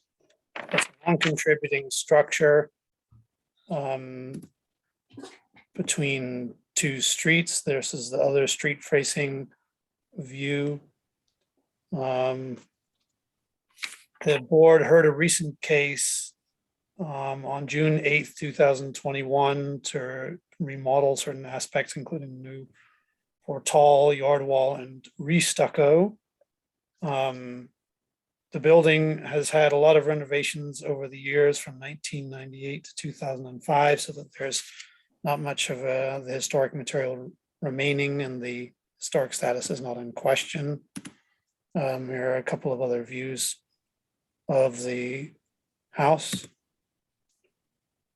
And I've been asked to operate the slides, and I think that the applicant will present using my slideshow. So that maybe we'd like to call on him at this time. Eric Enfield, I think, is going to be presenting. Okay, and your recommendation? My recommendation is to approve the project, finding that it meets the criteria and the design standards. Thank you. Eric Enfield, are you there? I see that he's listed. Eric, can you hear me? Yes, I can. Can Hi, you hear Eric. me? Would you get sworn in, please? Yes, I'd love to. Thank you. Do you swear under the penalty of perjury that the testimony you're about to give is the truth, the whole truth, and nothing but the truth? I do. I just wanted to, yes, my name is Eric Enfield and my address is 612 Old Santa Fe Trail. Thank you. Okay, Eric, you have the floor. Thank you, Daniel, for showing the slides. This is just a kind of a continuation of working on this house over the years. And what we're doing now is, if you can go to the site plan, please, real quick, the proposed plan. That's on the right here. Yeah, there you go.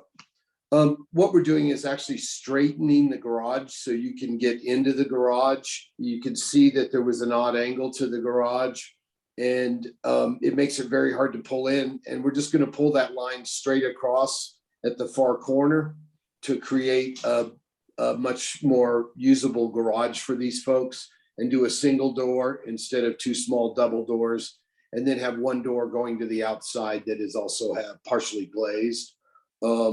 I wanted to tell you that that is the garage door design. It will be a dark charcoal stain. And the color that you saw out there today is not the color that we're proposing. That was an existing color that was on the building. This charcoal gray is a much darker and deeper color.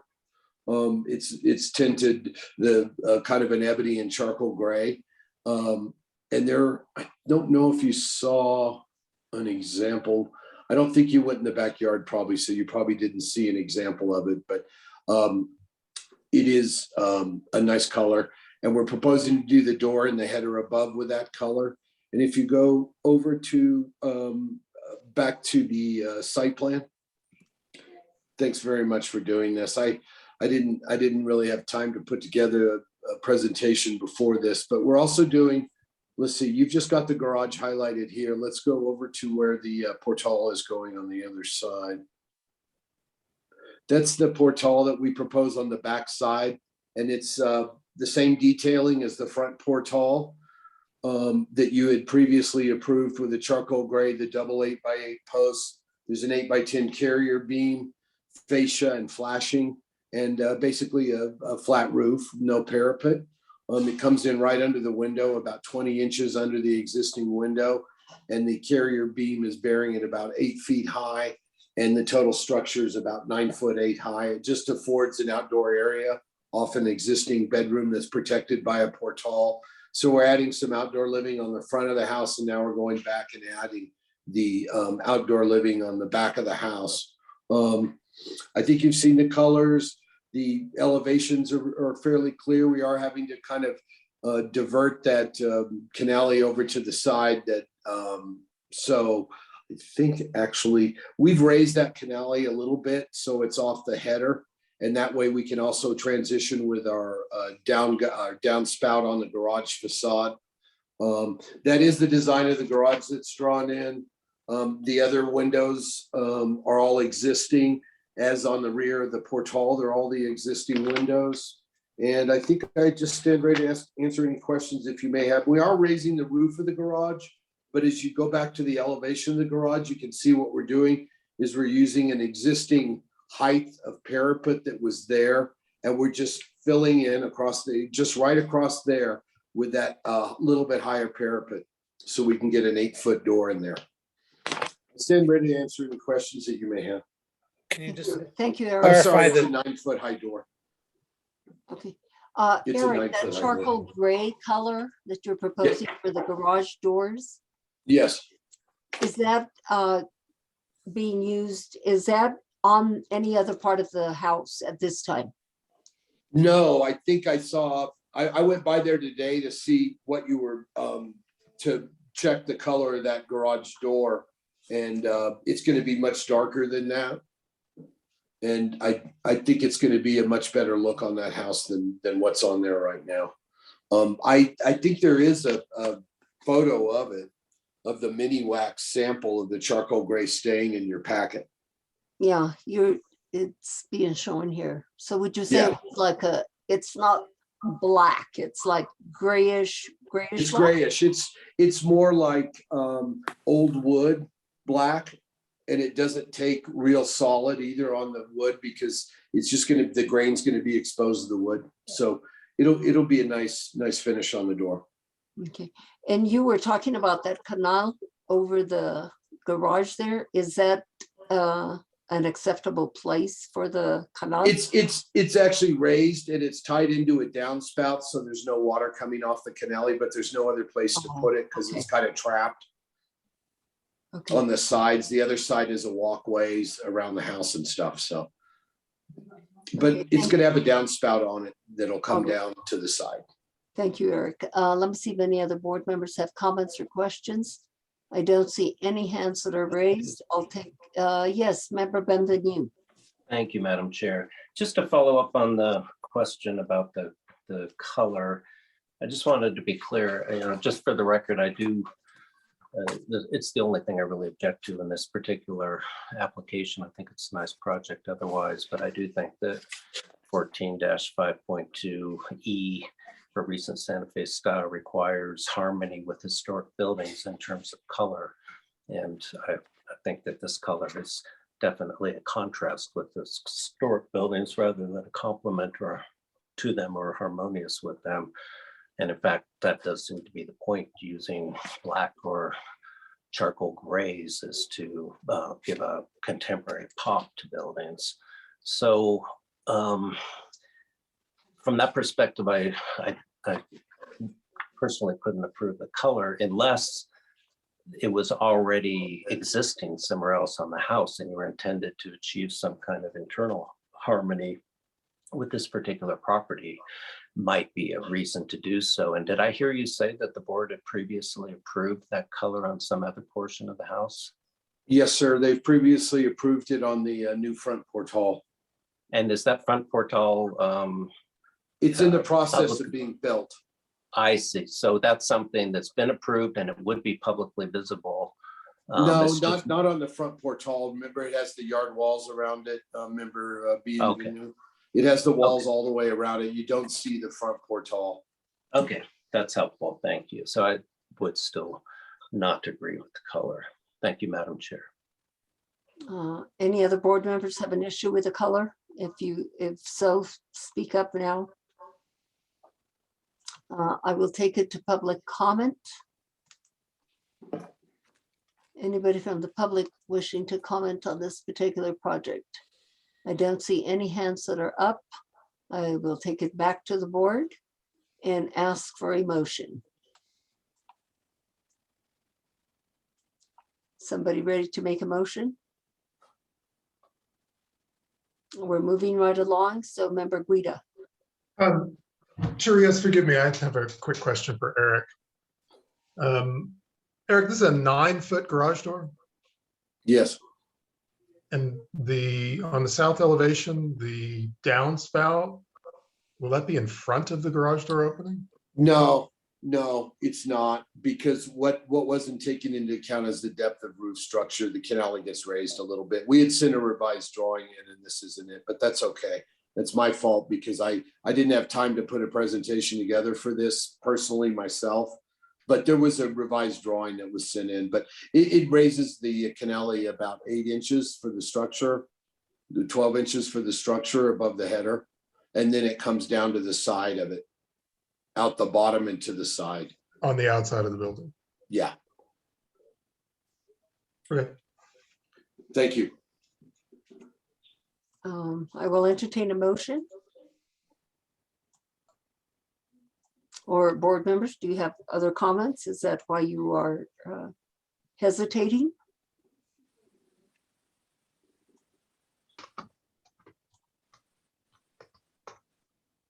It's a pretty straightforward project.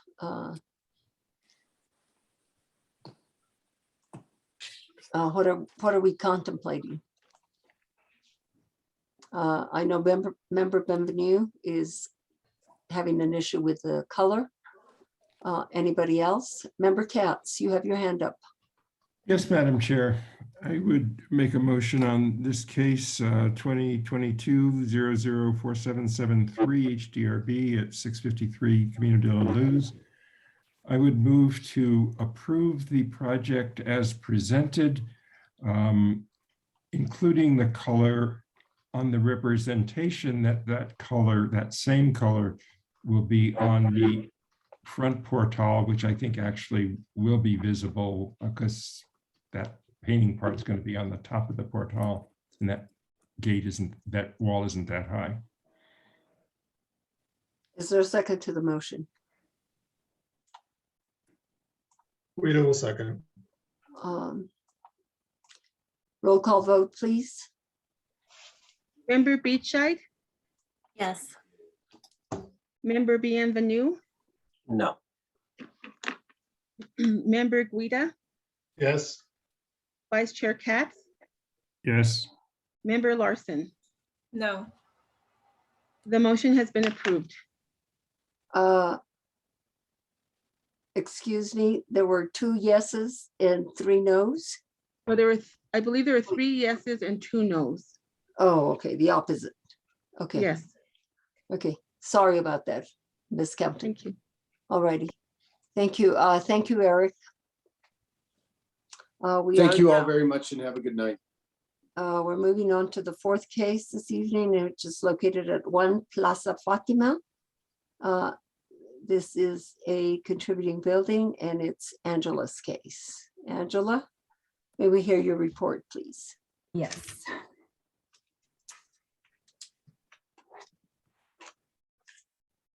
And can you all see my screen? Yes, thank you. Minimize Zoom here. Number 1, Plaza Fatima is in a compound known as Plaza Fatima, one of the few remaining compounds retaining its historical character. Located off Delgado Street, the house is contributing. It was built in 1928 and is in the downtown and Eastside Historic District. The applicant is proposing to build a carport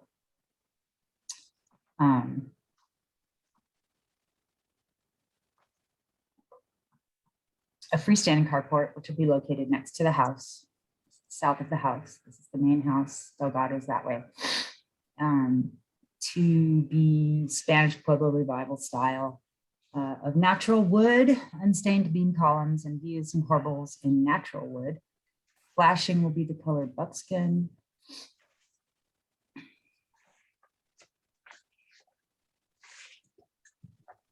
Its height is 10 feet 4 inches, which is lower than the existing house. And the distance between the house and the carport varies from 9 inches to 4 feet 5 inches because the carport's it's parallel to the property line and the house is not parallel to the property line. Just to show you the floor plan. And the north elevation, the south elevation. Of course, this is the one facing the street. And I recommend approval because it meets the standards, general standards for the historic districts and the design standards for the downtown and east side historic district. Thank you, Angela. And who is the applicant in this case? Mark Lopez. Is he here? Mr. Lopez? Yes, can you hear me? Yes. Would you swear him in, please? Yes. Do you swear under the penalty of perjury that the testimony you're about to give is the truth, the whole truth, and nothing but the truth? I do. Thank you. Please state your name and address for the record. Mark Lopez, 11 5 Jays Lane, Santa Fe, New Mexico, 87508. Thank you. Thank you. Mr. Lopez, you heard Angela's presentation. Did you have anything further to add? No, Madam Chair, I think Angela covered it very well. Board members, do you have questions either for Angela or Mr. Lopez? I don't see any hands that are up. I'll take it to public comment. Anybody from the public wishing to comment?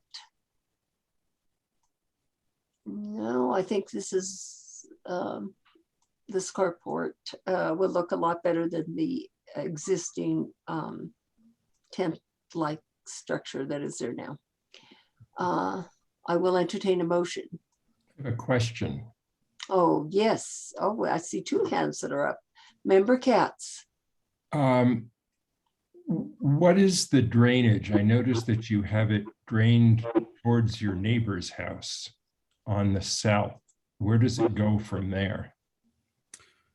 The roof system is a shed roof, as you indicated. It will drain toward the shared property line and be diverted to the back of the property where a pond will accommodate the additional flow. Thank you. Thank you. Member Guida. Just a general comment. I really struggle with these carports in the historic district. You know, I think that, I guess my question is for Angela, you know, how do we justify that this meets the district standards? Is it old Santa Fe style? Is it recent Santa Fe style? Is it territorial? You know, what's the justification? Well, the justification, Member Guida, and thanks for the question, is that it meets the code. It meets with respect to whether it's old Santa Fe style, recent Santa Fe style in its materials and colors, and that it's within the allowable height, and therefore is considered meeting the code. And there is not room for a discussion about whether it's a historic carport or not, because there are no historic carports. I mean, right. There are a few. Actually, I looked in that compound, incredibly special compound, and there are some, but most people have not built or erected carports there. There are some, they're portals that extend. So I'm answering this faithfully and to the best of my knowledge. Yeah, no, I think you point out that it comes down to a question of, you know, what's the intent of the code, right? So we can meet the letter, but like, you know, what I guess maybe I'm asking a question about the intent, and you know, I far be it from me to deny people the ability to have modern conveniences and such. It's just that we so often see these things, these carports, you know, which are basically modern structures dressed up in Santa Fe drag. And, you know, we often approve them because they technically meet the letter of the law. And I just, you know, I struggle with that personally. that, they're not neutral. They're very dressed up to seem historic. And I can't see how they really contribute to the district or to a contributing building that they sit beside. That's just my 2 cents. And I just want to add to that, or thank you for your comments, that it's often in the design and the location. And if somebody's putting a carport, in the rear of a lot, this is very prominent and showing. And I think one consideration is whether a proposed certain carport, not this one in particular, is harmonious with structures around it if they are contributing. And so one could maybe encounter a carport that really would detract from a historic structure and really, I think, jeopardize its historic status. So there's a lot considerations, and of course these are taken on a case-by-case basis. It's not historic to have so many garages and carports and tending to be placed in the fronts of historic buildings, but our code, covers that, and this is the result. Excellent point. Thanks, Angela. Thank you. Sure. Member Larson. Thank you. Yeah, I actually think this is, I understand the intent of it. I think it is a nice sort of effort to put something, that it has, a sense of style on the property. To me, it doesn't really make sense with the lot itself. It seems it would be very clustered and maybe just a little bit strange in terms of circulation and such. But I think it's a fine project, and if it's going to satisfy the needs of the owner, it still meets the code. So Jennifer might have a comment, but I'm ready to make a motion whenever we're ready. Member Beachside. Thank you. I just had a comment and a couple of questions.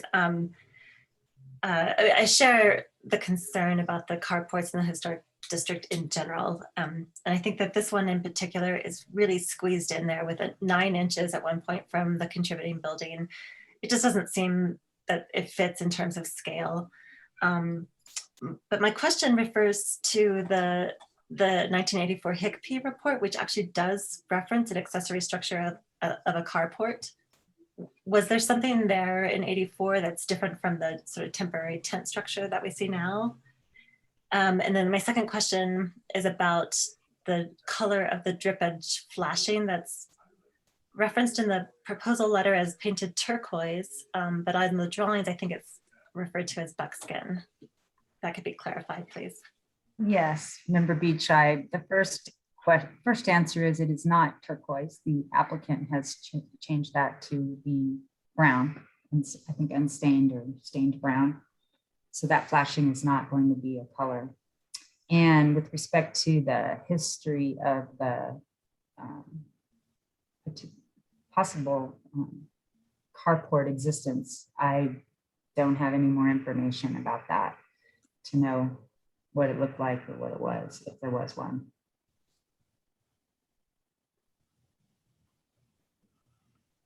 Okay. Anything further, Member Beachside? No, thank you. Member Larson, you're ready to make a motion? Yes, I will make a motion. So in case 2022-004715 HTRB,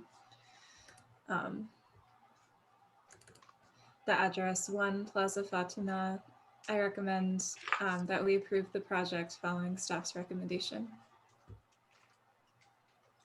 Is there a second to the motion? That's what second. Thank you. Roll call vote, please. Member Beachside? No. Member Bienvenue? Yes. Member Guida? No. Vice Chair Katz? Yes. Member Larson. Yes. The motion has been approved. Thank you very much. And thank you, applicant. Thank you, Madam Chair and board members. Next case is located at 300 Garcia Street. This is a contributing building and it's Angela's case. Angela, again, you. Share my screen. This is 300 Garcia Street. You all have looked at its status. You've looked at previous proposals, and the applicant returns to the board with changes to the north side windows and doors. And fortunately, Mr. Charles is going to present his own slides. And so I will let him do that. I don't know if I need to go back over much more about the 300 Garcia, but I recommend approval of the proposed changes, and can turn it over to Charles. Thank you, Angela. And who is the applicant? Charles Rosenberg with Craig Hoops Associates. Mr. Rosenberg, are you there? I don't, let's see, Rosenberg. I don't even see him on the list. Well, Hoops and Associates Architects. Oh, okay. And Melissa, please swear the applicant in. Okay, do you swear under the penalty of perjury that the testimony you're about to give is the truth, the whole truth, and nothing but the truth? I do. Thank you. Please state your name and address for the record. Charles Rosenberg, 333 Montezuma, Santa Fe, New Mexico, 87501. Thank you. Mr. Rosenberg, you have the floor. What do you have to tell us about this project? Angela did not go into great detail. Do I need to, you need to share the screen, is that correct? Sure, yeah. Please. Sorry, do you want me to stop sharing and you want to share, Charles, or do you want me to flip through your slides? I would prefer to share the screen, please. Okay. Meaning you want to drive? Yes. Right? Okay, okay, I stopped sharing.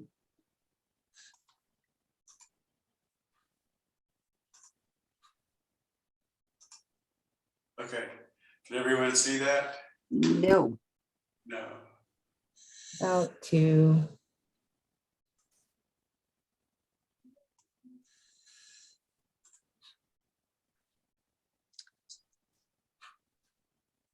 If you're having an issue, we can have Angela. Yeah, why don't you let Angela? Okay, I guess it's back to you, Angela. Stop sharing. Okay.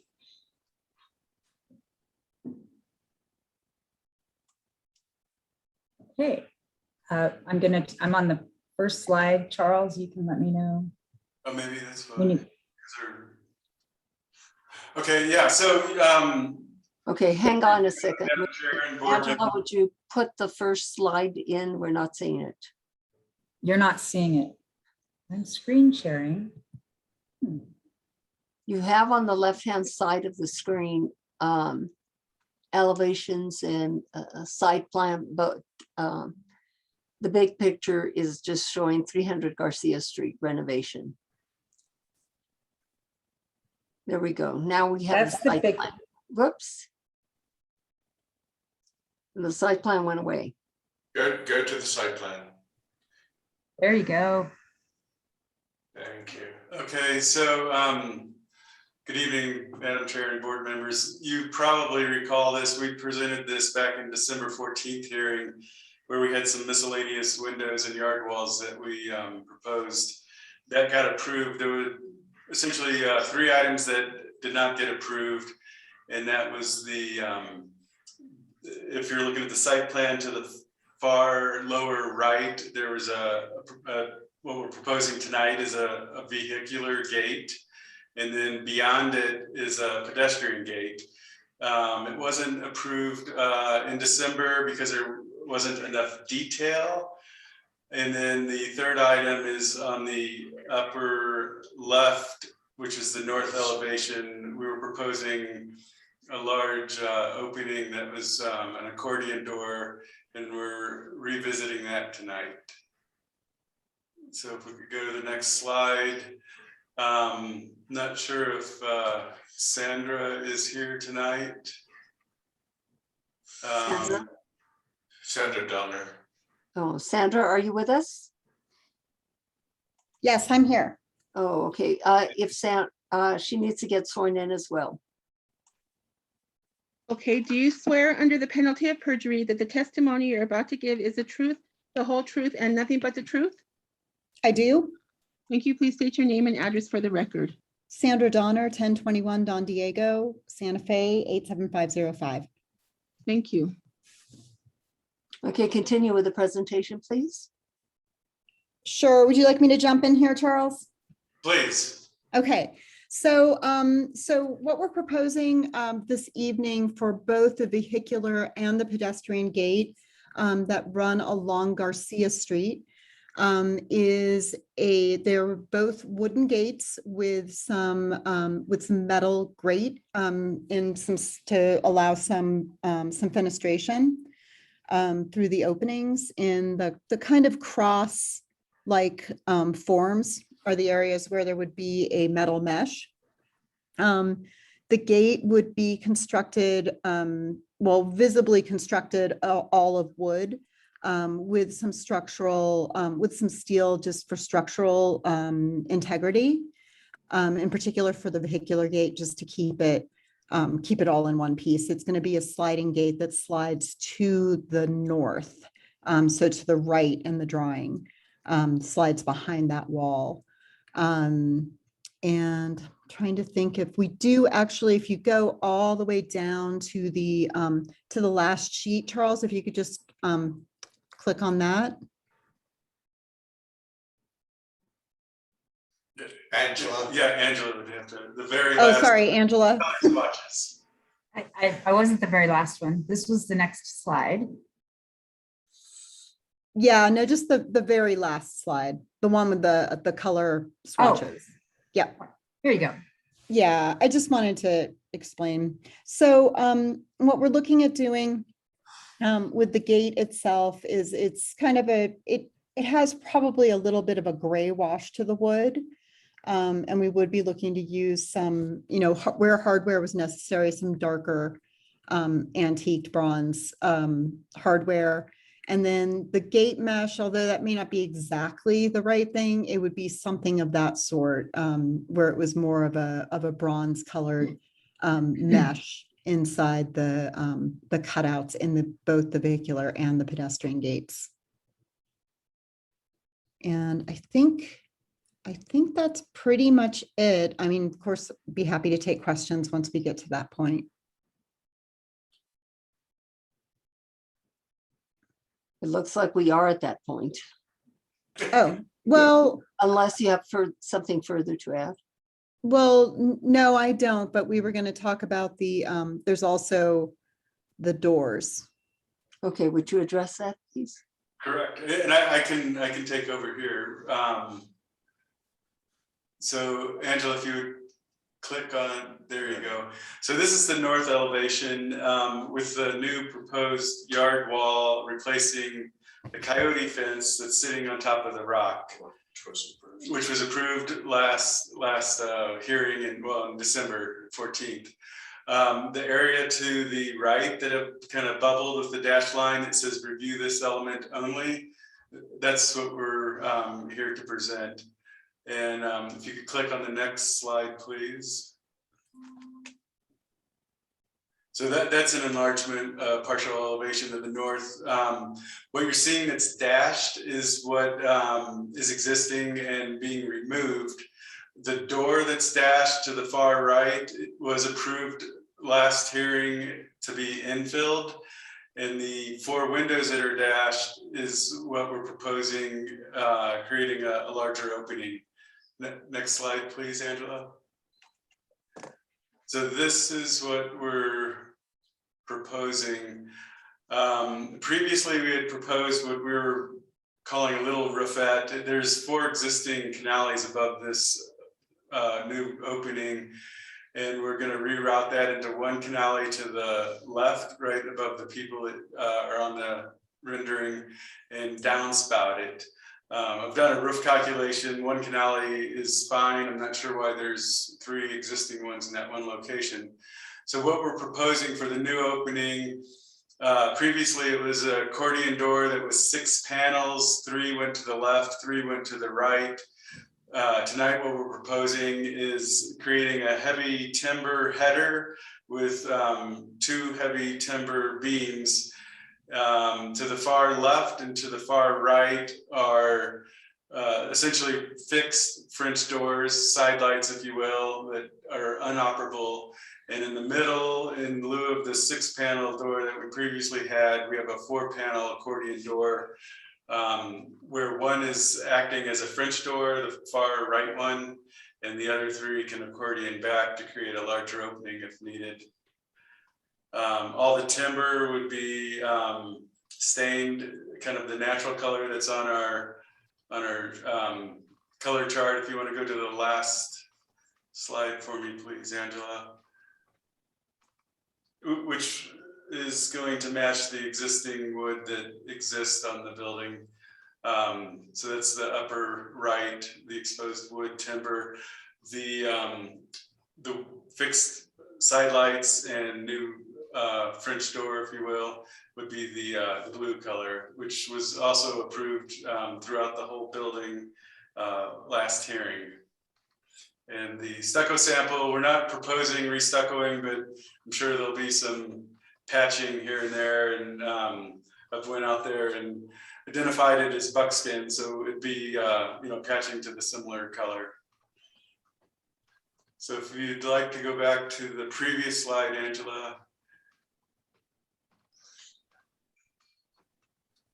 Talk about John Gomez. Yeah, so we use some inspiration here from some John Gomez buildings. If we can try to get my screen sharing again to work. I have some photographs that we could look at. Just stopped, so you can't.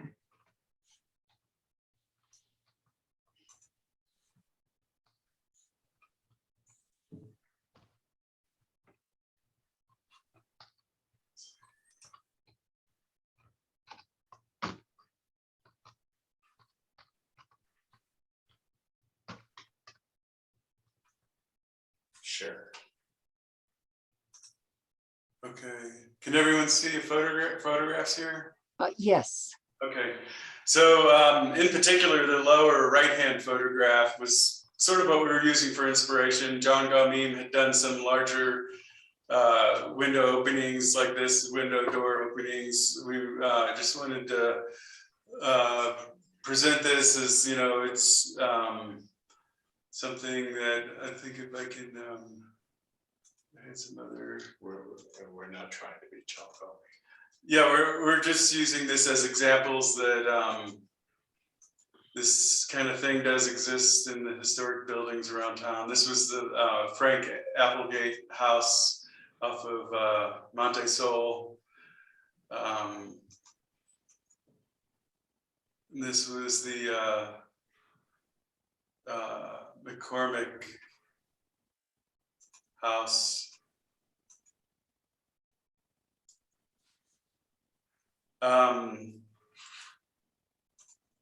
So we just wanted to point that out. Also, one other thing while I have the screen here.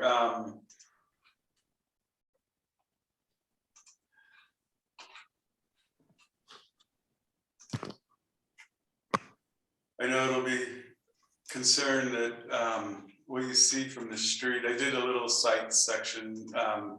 Can everyone see that as a site section where 2 people are standing? Yes.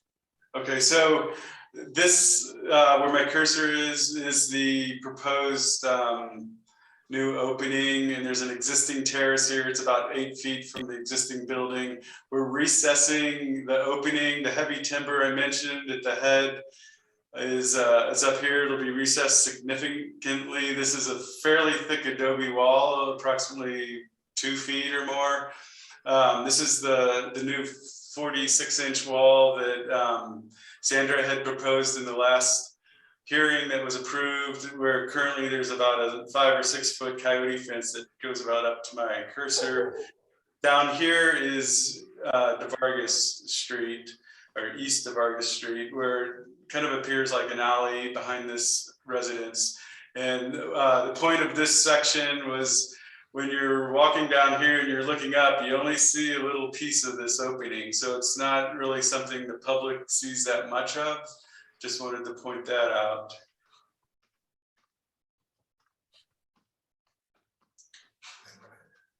Anything Yes, else? and, I think that's the end of my presentation, so I'll take any questions if there are. What is the height of the vehicular gate? The vehicular gate, well, the wall is 64 inches. Is that correct, Charles? Yeah, I'd have to look at the drawing. That sounds right. Yeah, I think that's right. So the vehicular gate would be just slightly lower than that. So around 62. Yeah. 5 feet something. Yep. Mhm. 5 feet and a bit. Exactly. Okay, let me see what, yeah, and I do recall that the portion that the Mr. Rosenberg was just addressing, that it was difficult to see from DeVargas. But let me see if any other board members have questions at this time. I don't see any hands that are up. Any comments, board members, any questions?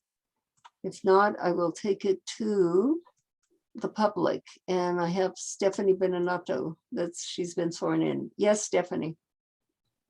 Stephanie Beninato, PO Box 1601, Santa Fe, New Mexico. I have to say that I'm actually really disappointed that you approved that wall on DeVargas Street. I know that it happened and there's no undoing it, but it's going to make that alley look like a very walled-in alley and very uninviting in terms of pedestrian use. And if you're on the other side of the street, you're going to see a whole lot more of those doors than if you're standing right next to the wall. And those doors don't fit in with the rest of the house. And you just had somebody on 204 East Santa Fe Avenue, where you thought all the windows should be in harmony in terms of heights and sizes and style.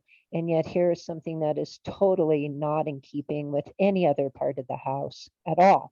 And I find that to be, and it's so much glass on on that wall.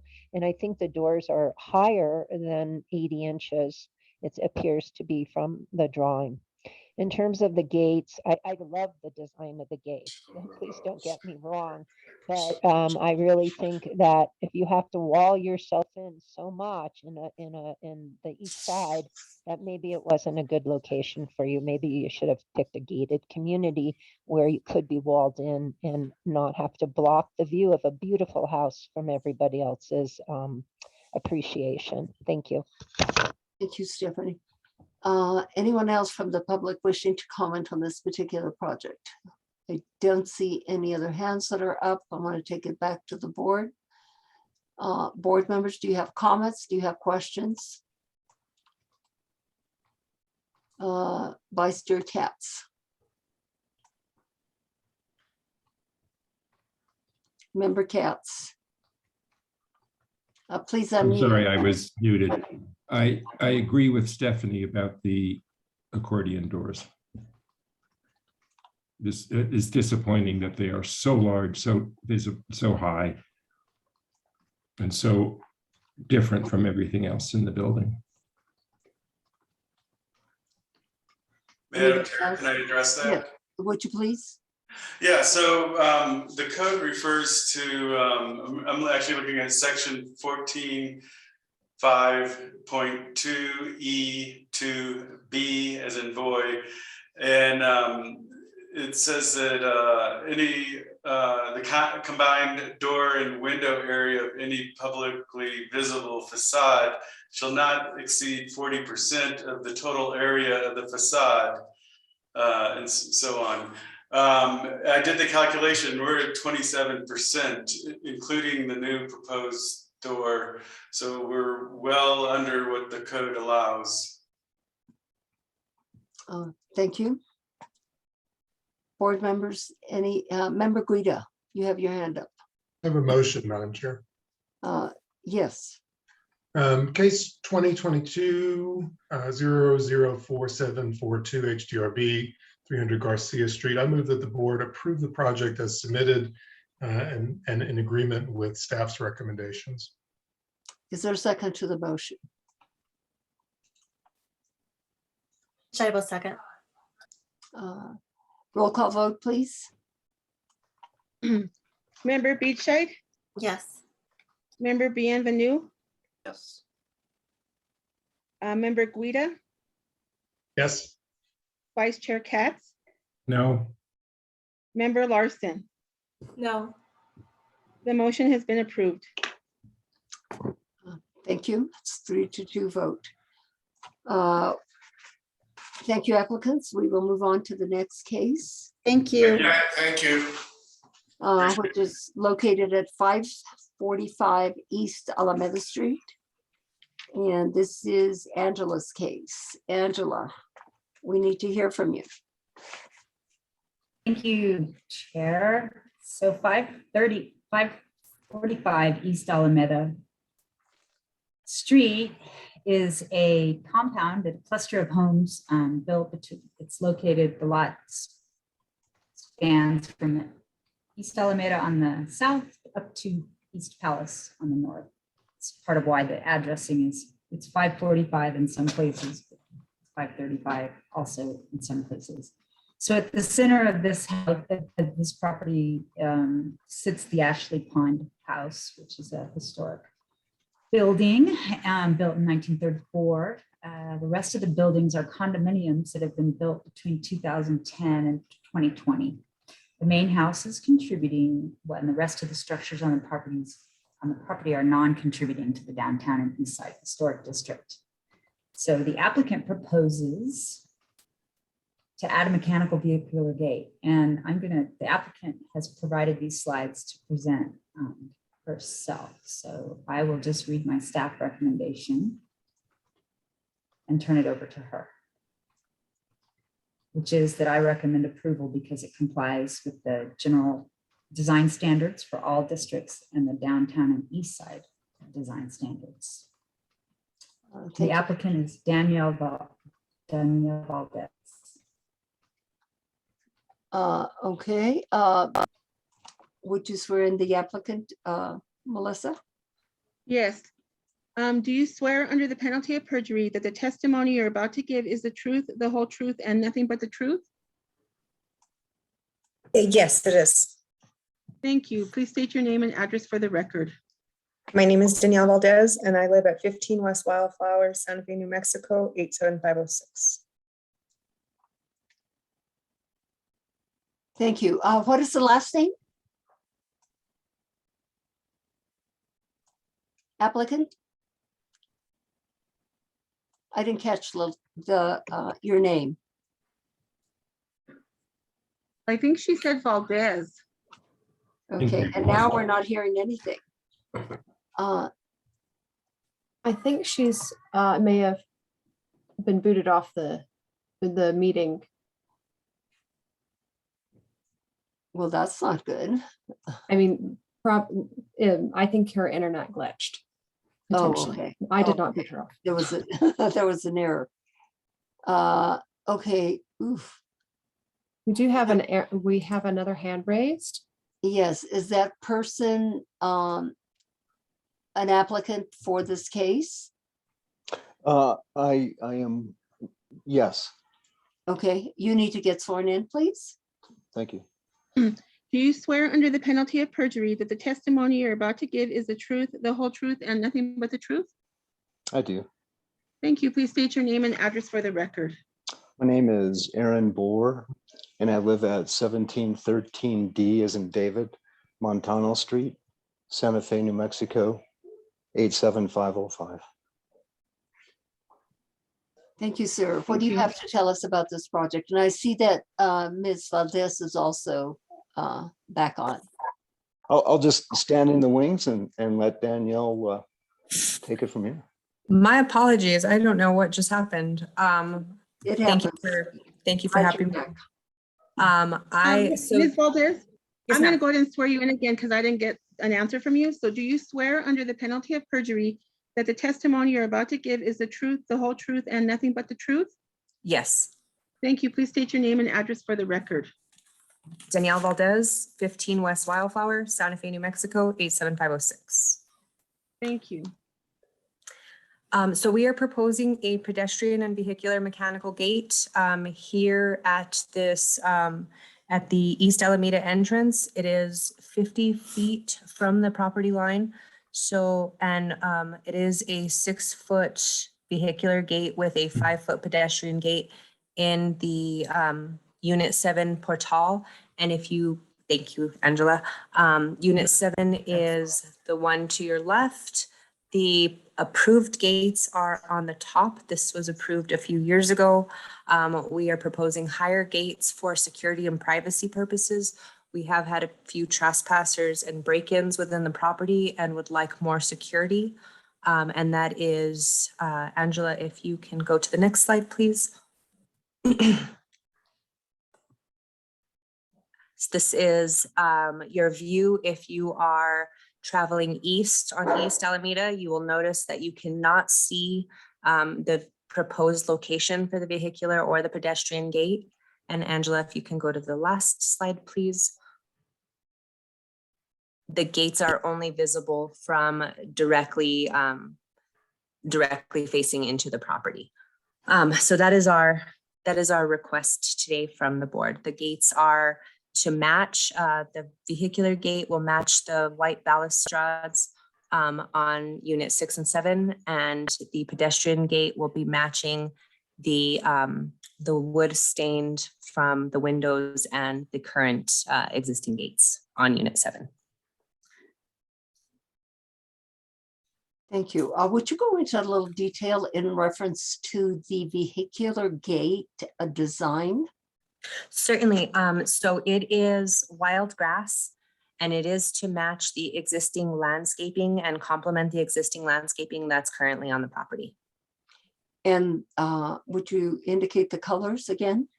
The vehicular gate will be white, and that will be to match the balustrades and the supporting columns on both the units that it is adjacent to. And the pedestrian gate is going to be the same wood design that is currently on the unit 7 gates and windows. And the grass? The grass, the ornamental grass, wild grass on the vehicular gate matches and complements the current landscaping with the wild grass along the property. And is that what, green? It'll be white as well, ma'am. Oh, white. Okay. Yes, ma'am. Let me see what questions any board members might have or comments. Member Guida. Yeah, question for the applicant. What was, I understand that the previously approved pedestrian and vehicle gates have not been built. What was the nature of that design that was approved? It was previously to match the originally proposed design and style on unit 7. When that got changed through the board a few years ago, the current or the approved design no longer matches. And it was not the white balustrades, it was a coyote style fence. The board approved a coyote style? Yeah, it was 4 feet, and it was there was coyote style along the unit 7 gates and wall as well. Okay, thank you. And then second question is there a reason why there are 2 different designs for gates that are right next to each other and in line with each other, the pedestrian gate and the vehicle gate? Yes, the pedestrian gate is to match the interior portal of unit 7 so that it matches the rest of the doors. The gate, the vehicular gate, was more an artistic element to match the existing landscaping. Okay. Anything further, Member Guida? Not right now. Member Katz. Where is the other pedestrian gates in Unit 7? Are they visible? They are visible. If you look at this portal here that is adjacent to the driveway, they would be visible from the street facing facade. They are 50 feet within the property location. No, maybe I'm not clear. Member Guida said, why is the pedestrian gate different from the vehicle gate?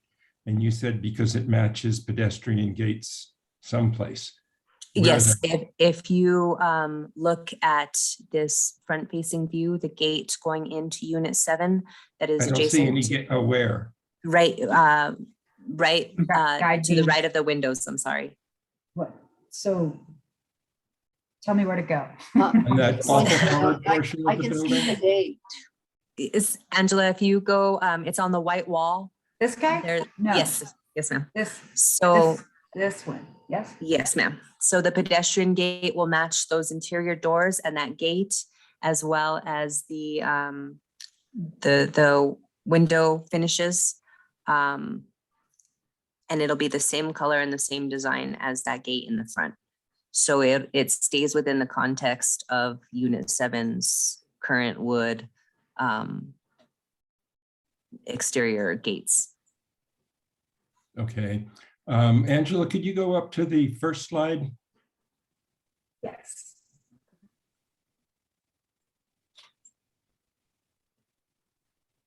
Yeah. And so this so beautifully represents my feeling about this property. You have a contributing house in the back that you can, up here in the sky, see at least the upper story of what was a beautiful house. And then go down to the last one.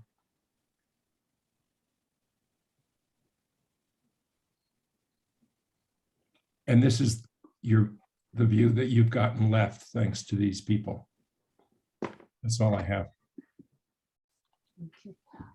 Can you give us the height and the width of the proposed vehicular gate? Certainly, the height is 6 feet. And let me grab the width for you.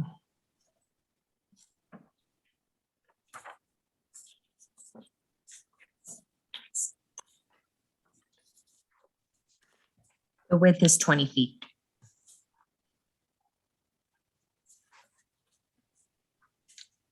Any other board members have comments in reference to this project?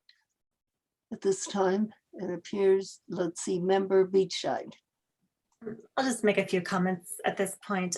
I do have one question though.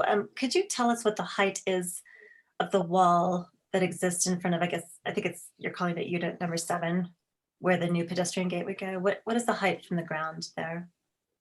Is that 6 feet or less? So from the street, yeah, it's 6 feet. From above, where as it slopes up, it goes 6 feet here on the white wall, and then there's 2 feet here on the pink wall with the rocks. Okay. My general feeling is, I mean, I understand the need for security and the desire to have a pedestrian vehicular gate, and it makes sense to have a pedestrian gate there at the opening. But there's just so much going on with this property already.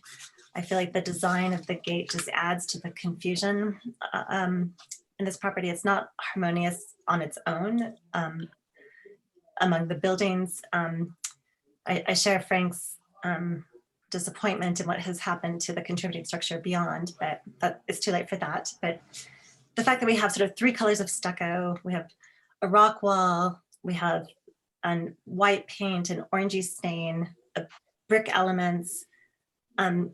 I would be in favor only of a gate that uses some of the existing treatments and not a new white ornamental gate. Thank you for your comments, Member Beachside. Member Larson. Yeah, I think Jennifer hit the nail on the head there. There are so many elements happening, and I actually think a wall will help with the situation here because it is so exposed. And I think I prefer to just sort of seal it off so it's not just a expansive driveway. I also agree. I mean, I understand the intention behind trying to pull in some of the green elements to make, a nice ornamental design. But I think maybe introducing more plants would be actually, something outside of the board's purview, but something to recommend to sort of soften up what's sort of happening here with these really intensive yard walls. And yeah, making the gate, just match the stain of the natural wood, I think also will help to sort of tone down, the bright white elements that we're seeing. And did you indicate, Member Larson, what your feeling was on the vehicular gate? Yeah, the vehicular gate is the ornamental gate with the sort of organic natural design. And I would agree with Member Beachide to sort of change the vehicular gate to be a wooden structure. So it's in harmony with the, gate number 7 and, the proposed pedestrian gate. Thank you. I'm going to take the public comment. Let me see what we have. Stephanie Beninato. Stephanie Beninato, PO Box 1601, Santa Fe, New Mexico. I agree with Member Katz and Beachide's comments and Larson's, but particularly Member Katz. To me, this compound, although very high end, is a generic looking soulless compound. I've been in it a few times. And again, it's not at all, it doesn't evoke Santa Fe, and it has hidden a contributing building. They're just trying to introduce more elements that are not in harmony with the streetscape. I mean, the ornamental gate is definitely not in harmony with anything else on that street. And again, it's too many elements, excuse me, too many elements. And I don't understand, are you going to open the pedestrian gate and then walk right under that portal that is, I guess, unit 7, or are you going to walk down the driveway? I'm not really clear about how that would work. And given all the other low walls, I don't really understand how this gate and this fence, or excuse me, a vehicular gate and pedestrian gate are really going to add security to this property. There's plenty of other ways that people can get in. And again, to me, it's just another way of walling in something that should never have been, all those buildings should never have been there to begin with. And it's nice to think about blocking it out, but I think we should be reminded about how really generic this compound is, and that it was a mistake to allow it to happen. Thank you. Thank you. Anyone else from the public wishing to comment on this particular project? I don't see any other hands up. I'm going to take it back to the board. Board members, do you have further comments or questions? Member Katz, Could make a motion, Madam Chair, if I might. please. In case number 2022-006, 4674, HDRB at 435 or 545 or 535 East Alameda, I would move to deny the application in its entirety and point out that they already have an approval for a gate. And if that gate was there, perhaps people wouldn't just sort of drive in randomly. And it would be better than what they're proposing. Is there a second to the motion? Bienvenue seconds. I agree with the previous comments by the board members. Roll call vote, please. Member Beachide? Yes. Member Bienvenue? Yes. Member Guida? Yes. Vice Chair Katz, Yes. Member Larson. No. The motion has been approved. Thank you. I think you know that you can resubmit or you can appeal. You can appeal your case to the City Council after the findings and conclusions have been approved. Thank you, applicants. Thank you. Next case on the agenda is located at 550 East Coronado Road. This is Angela's case, Yes, let me get that going here. and this is non-contributing per my notes. Correct. Just bear with me. Couldn't have all those open at the same time.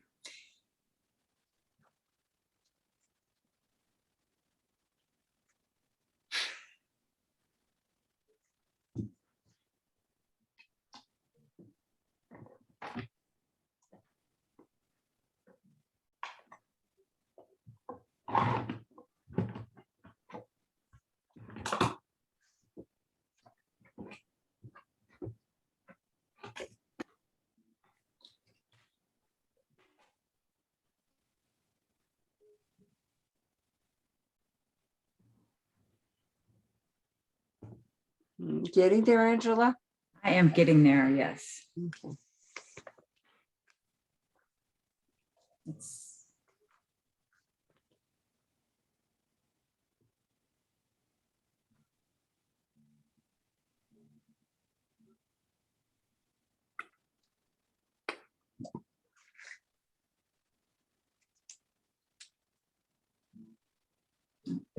should be here momentarily.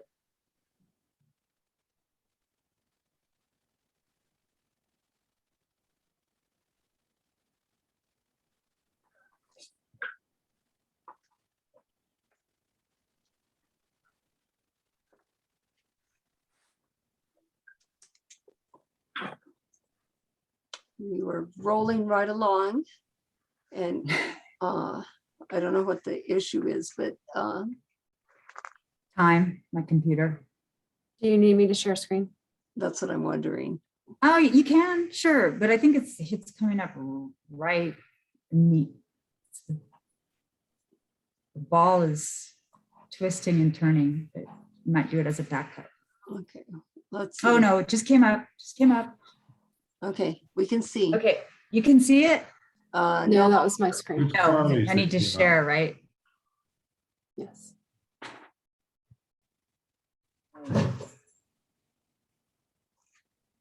Share. Or should we have Carly share her screen so that we can move right along? It should be sharing, but it's not.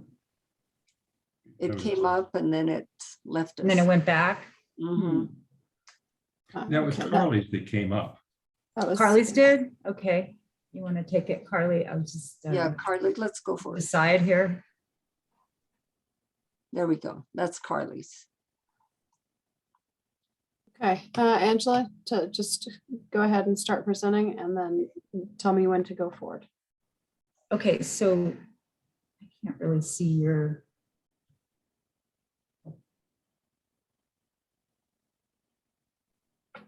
Oh, okay. I'm gonna narrate here.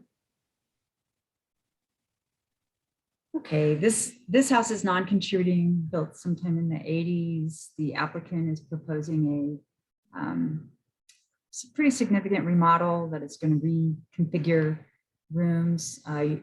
The house front faces that Coronado Lane, and the garage door faces is on that same facade. The changes will add approximately 1,300 square feet. Like I said, the front of the house faces east and the main entrance faces north. And specifically, the applicant proposes to remove the existing garage. Flipped around here. Remove the existing garage on the north elevation and make room for a great room in its place. And that addition will be approximately 900 square feet. Its height will be 14 feet, maximum allowable height's 15.7 for this streetscape. The new main room will have 4 clerestory windows, and the addition, the 900 square foot addition will be added to the northeast elevation, consisting of a garage and office. The existing northeast corner portal at the house's entry will wrap around to the west, forming an L portal, and the portal door is a natural color wood with side lights. The applicant proposes to modify the driveway to include 2 parking spaces and removing that tree. So windows will be tan vinyl, and all publicly visible windows and doors will have divided lights. And the stucco will match the existing, which is El Rey Hacienda. And I recommended approval because it meets the general design standards and the downtown and east side design standards. That concludes my report. Thank you. Applicant should be available. And you did indicate they're adding 900 square feet? Correct. Oh, okay. And who is the applicant? Roger Hunter. And Roger Hunter. Can you hear me? And can you get sworn in, please? Roger Hunter.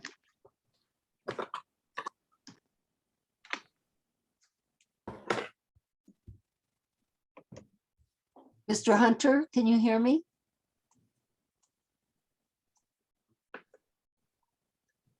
I see that there is a Roger. It doesn't have a last name, but Press the ask to unmute button a couple times. So if you can unmute yourself. Yes, I hit the unmute. Can you hear me now? Yes. Yes. Okay, Mr. Hunter, do you swear under the penalty of perjury that the testimony you're about to give is the truth, the whole truth, and nothing but the truth? Yes, I do. Thank you. Please state your name and address for the record. My name is Roger Hunter. My address is number 6 Calle Lamita, Santa Fe, 87507. Thank you, Mr. Hunter. What do you have to add to what Angela just told us about this project? Well, this is a structure that was built back in 1985. It is slab on grade. It is one level. The existing home has approximately 1,412 square feet. We're proposing to add an additional 833 square feet of heated living. The current structure has 2 masses. One plate height is at 10'8". That's from finished floor to parapet. The other plate height existing is 12'2". That's from finished floor height to top of parapet.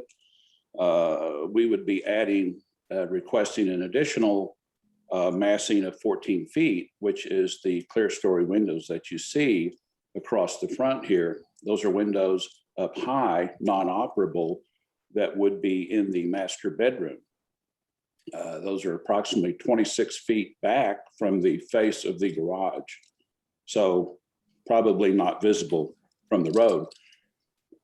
We would be, the proposed new bedroom and bathroom would be where the existing garage currently is. We would be moving a new garage forward, if you will, using the very same garage door. We would be matching the stucco throughout. There's 4 or 5 windows on the existing structure that are wood styles. They are rotting out, and the owners would like to replace those windows with a clad window. There are 2 or 3 windows on the existing structure that are clad. It's a tan clad. So we propose matching all the windows to the existing tan clad. The owners inherited this property through a death in the family, and they will be spending more time in Santa Fe now. And like all of us, they will be spending more time at home. which is why they would like to have the additional office space and a larger master bedroom. But that's basically the project. Everything that we propose to add on would simply match what's already existing. Thank you. Let me see if any board members have questions for you or comments. We have member Katz. Thank you, Madam Chair.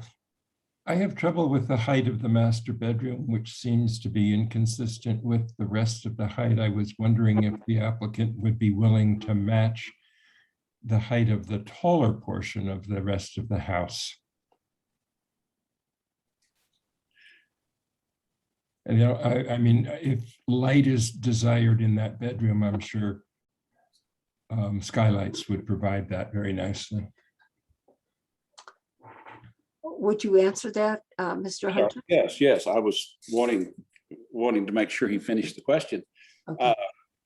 I think if the committee would take a hard look at this, the massing going from the initial 10.8 to the 12.2 to the 14 is quite pleasing, I think, to the eye from a visual. If there's a hard stance to make that 12.2, then we can certainly shorten up the windows if that need be, and shorten the ceiling. But I think from an overall to have 3 masses, it would be appealing if we had that. But certainly, it's just not a major issue. Thank you, Mr. Hunter. Member Guida. Thank you, Chair. Yes, I wholeheartedly agree with the applicant. I think that the change in height is actually an asset to this design, and that it breaks up the massing. I don't think that a pancake type building is desired here, especially since we're adding so much square footage and we're well below the allowed height limit. I did have a question for the applicant, and that's about just to clarify, the proposed versus existing windows. You mentioned that the existing windows, we understand, are older and have some condition issues. Are any of the existing windows anywhere on the house going to remain? There are 2 existing clad windows that I believe would remain. However, the clad is starting to pull away, and if those could not be repaired, then I would recommend that we replace them. And those are metal clad wood windows? Yes, sir, they are. And you're proposing vinyl windows, which have a plasticky look that's quite different than metal clad, which tends to have a kind of sharper set of features that's more more convincing as a replacement for wood. And vinyl windows and what's available in terms of light grills is also a concern. Is there any consideration for proposed windows being metal clad wood? They are proposed in metal clad. If there's something proposed in this that said vinyl, that would be a mistake. They're all proposed to be metal clad. Okay, I understand. We'll make that clear in a motion, just because vinyl appears in the letter and in the staff report. That would be our mistake, but no, they would all be metal clad of tan. I don't know the specific color of that tan. It's very sun faded, but we would certainly have the manufacturer try to match that as close as they could. Thank you. Thank you, Mr. Hunter. How far back is the house to the street? Well,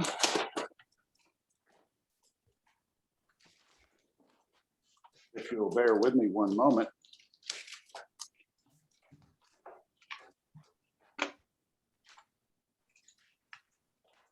Well, the garage is about 26 feet from the street, and then the existing structure that is there is probably about 32 to 34 feet from the street. Okay. Thank you very much. Let me see if any other board members have questions or comments. Member Benvenu. Thank you, Madam Chair. I just wanted to weigh in and say that I do agree with the applicant and the previous member that the change in height, I think in this particular case, is definitely an asset given the low slug nature of the property. Thank you. Thank you, Member Benvenu. I don't see any of their hands that are up. I will take it to public comment. Let me see if anybody from the public wants to speak. Stephanie Venanato. Stephanie Beninato, PO Box 1601, Santa Fe, New Mexico. I'm happy that they're not going to use vinyl windows. I think if you have the money to add on as much square footage as being added on it, they should be glass windows, metal clad glass windows. And I'm glad that you will be specific about that. I just have to say generally, and it's not personal to this project or to these people, but it does really, as in 204 East Santa Fe Avenue, amaze me how much people are putting into their houses, how much they're driving construction prices up, and they don't even live here full time. It's just truly amazing to me, somebody who's only lived in Santa Fe for 46 years. Thank you.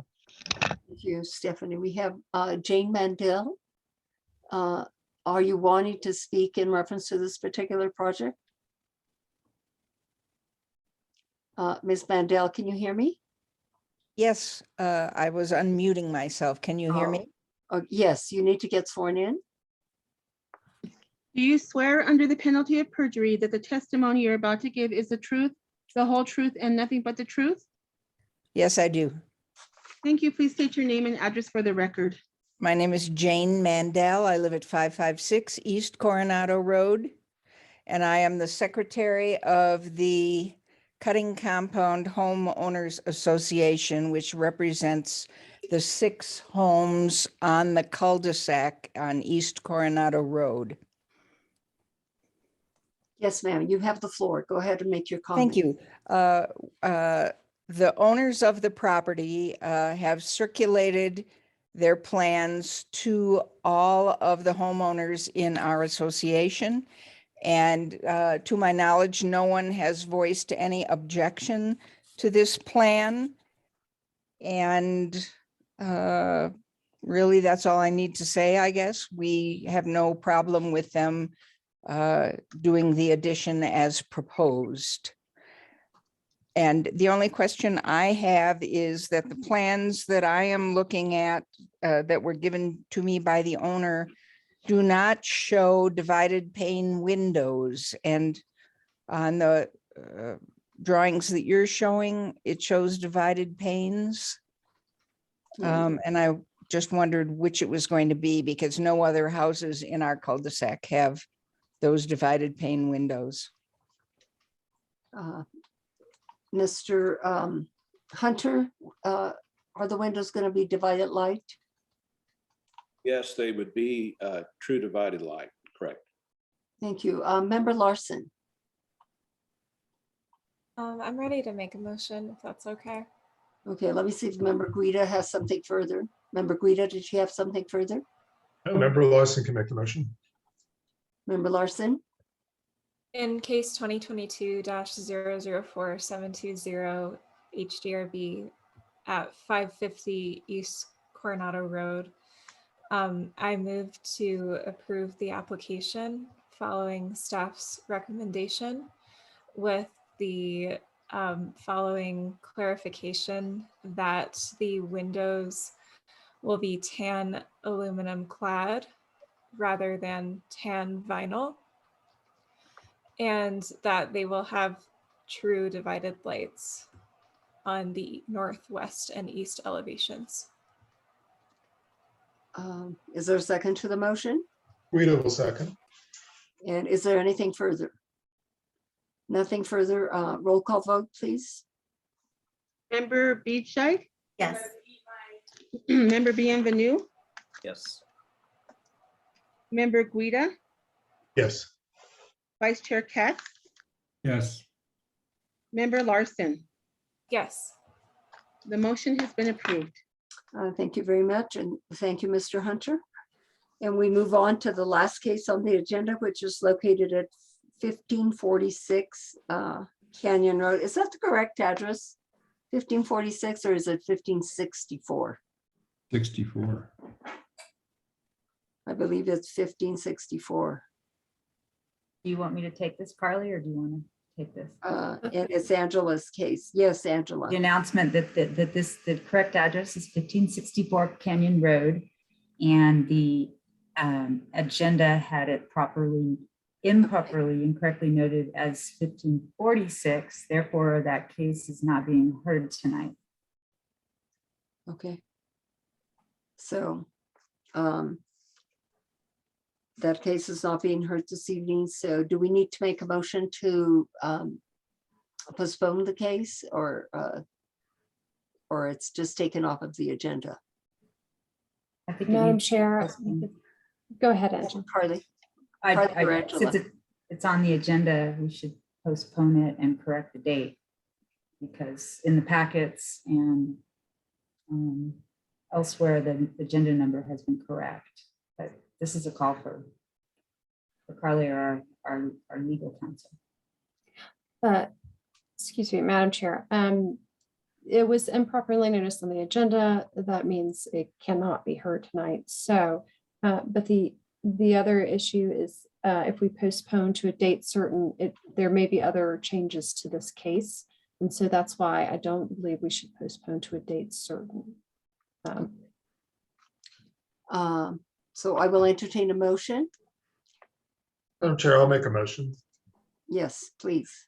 In case 2022-004721 HDRB, correct address 1564 Canyon Road, mistakenly noticed as 1546. I move that the board postpone hearing this case until it can be properly noticed with the correct address. Is there a second to this motion? Beachside second. Roll call vote, please. Member Beachside? Yes. Member Bienvenue? John? Yes. Am I? Thank Yes. you. Member Guida? Yes. Vice Chair Katz? Yes. Member Larson? Yes. The motion has been approved. Thank you very much. As a point of order, Madam Chair, Yes. I think under the Open Meetings Act, it has to be postponed to a specific date. I believe if we set it for our next HDRB meeting, which is February 22nd, that will give us an opportunity to correct the agenda.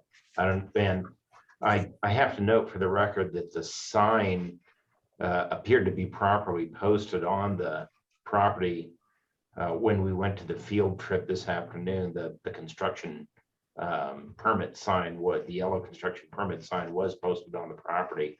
I don't think that has to be reposted, except that, of course, the new date has to be posted. February 22nd hearing has been reserved for administrative matters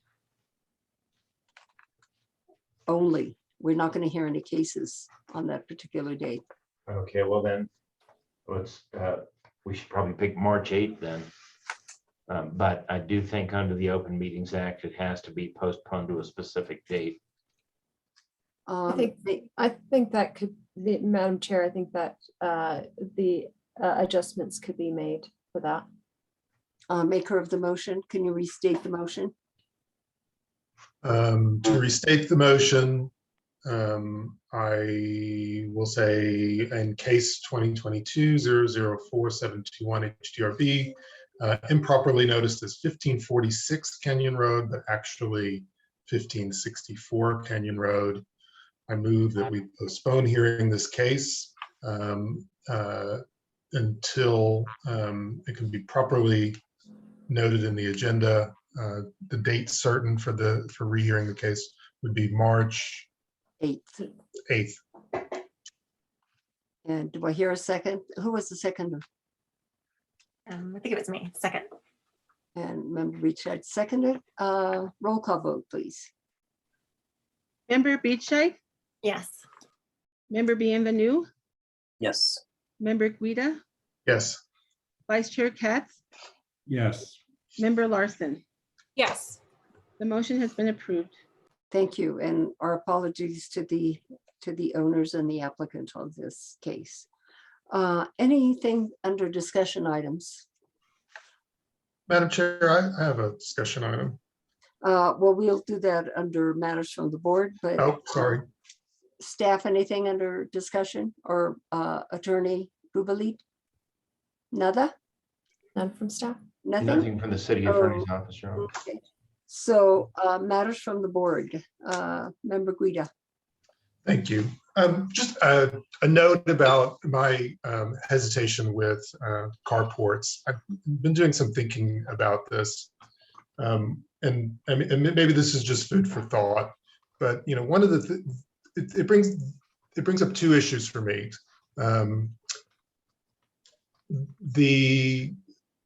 Often when a carport gets approved because it meets district standards, I feel that we are policing the details of Santa Fe style at the expense of good design and district harmony.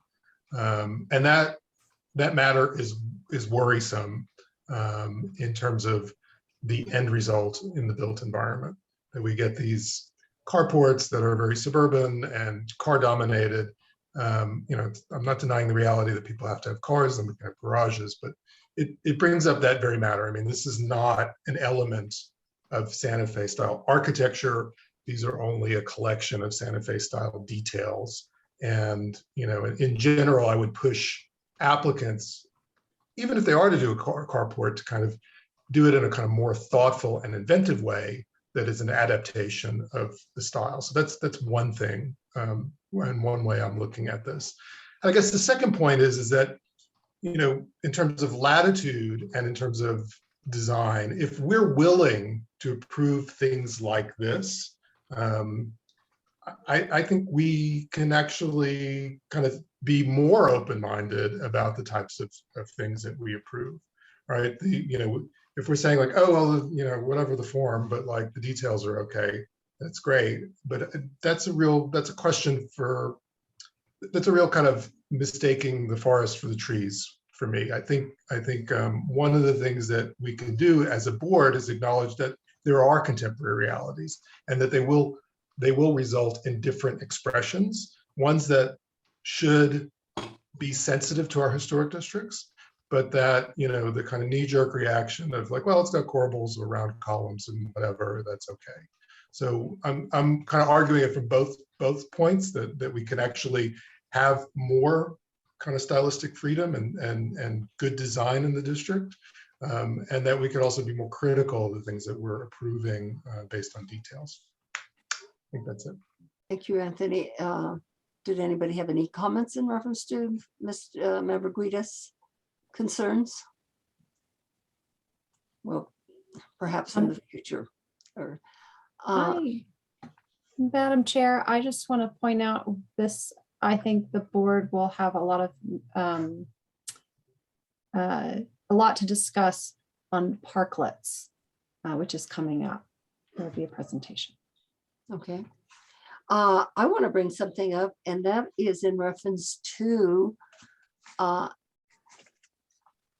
surveys or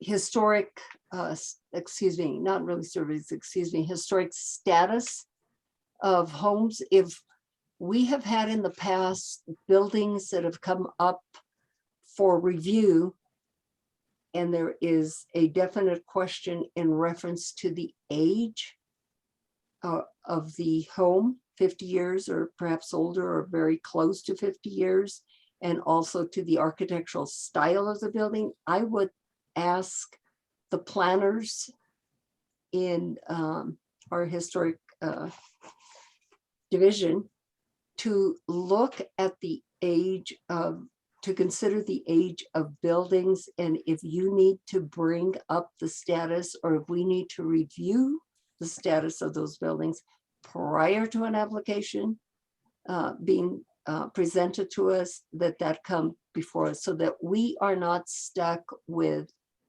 looking at an application of a building that is perhaps needing to have a historic status review. Thank you, Madam Chair. Anybody have any comments in reference to this? Right on. Thank you, Member Katz. And anybody, any other board members have any other concerns at this moment? I guess not. Our next meeting will be February the 22nd, and as indicated, we will not have any cases on that, and it'll be a meeting of discussing certain items. And so we will see you then, and I will entertain a motion to adjourn, and we are at 8:36. Do I hear a motion? Katz moves to adjourn. Wait a second. And roll call vote. Member Beachside? Yes. Okay, thank you. Member Bienvenue? Yes. Member Guida? Yes. Vice Chair Katz? Yes. Member Larson? Yes. The motion has been approved. Thank you. Thank you, everybody, and we'll see you next time. Good night, everybody. Buenas night. noches. Good night. Alrighty.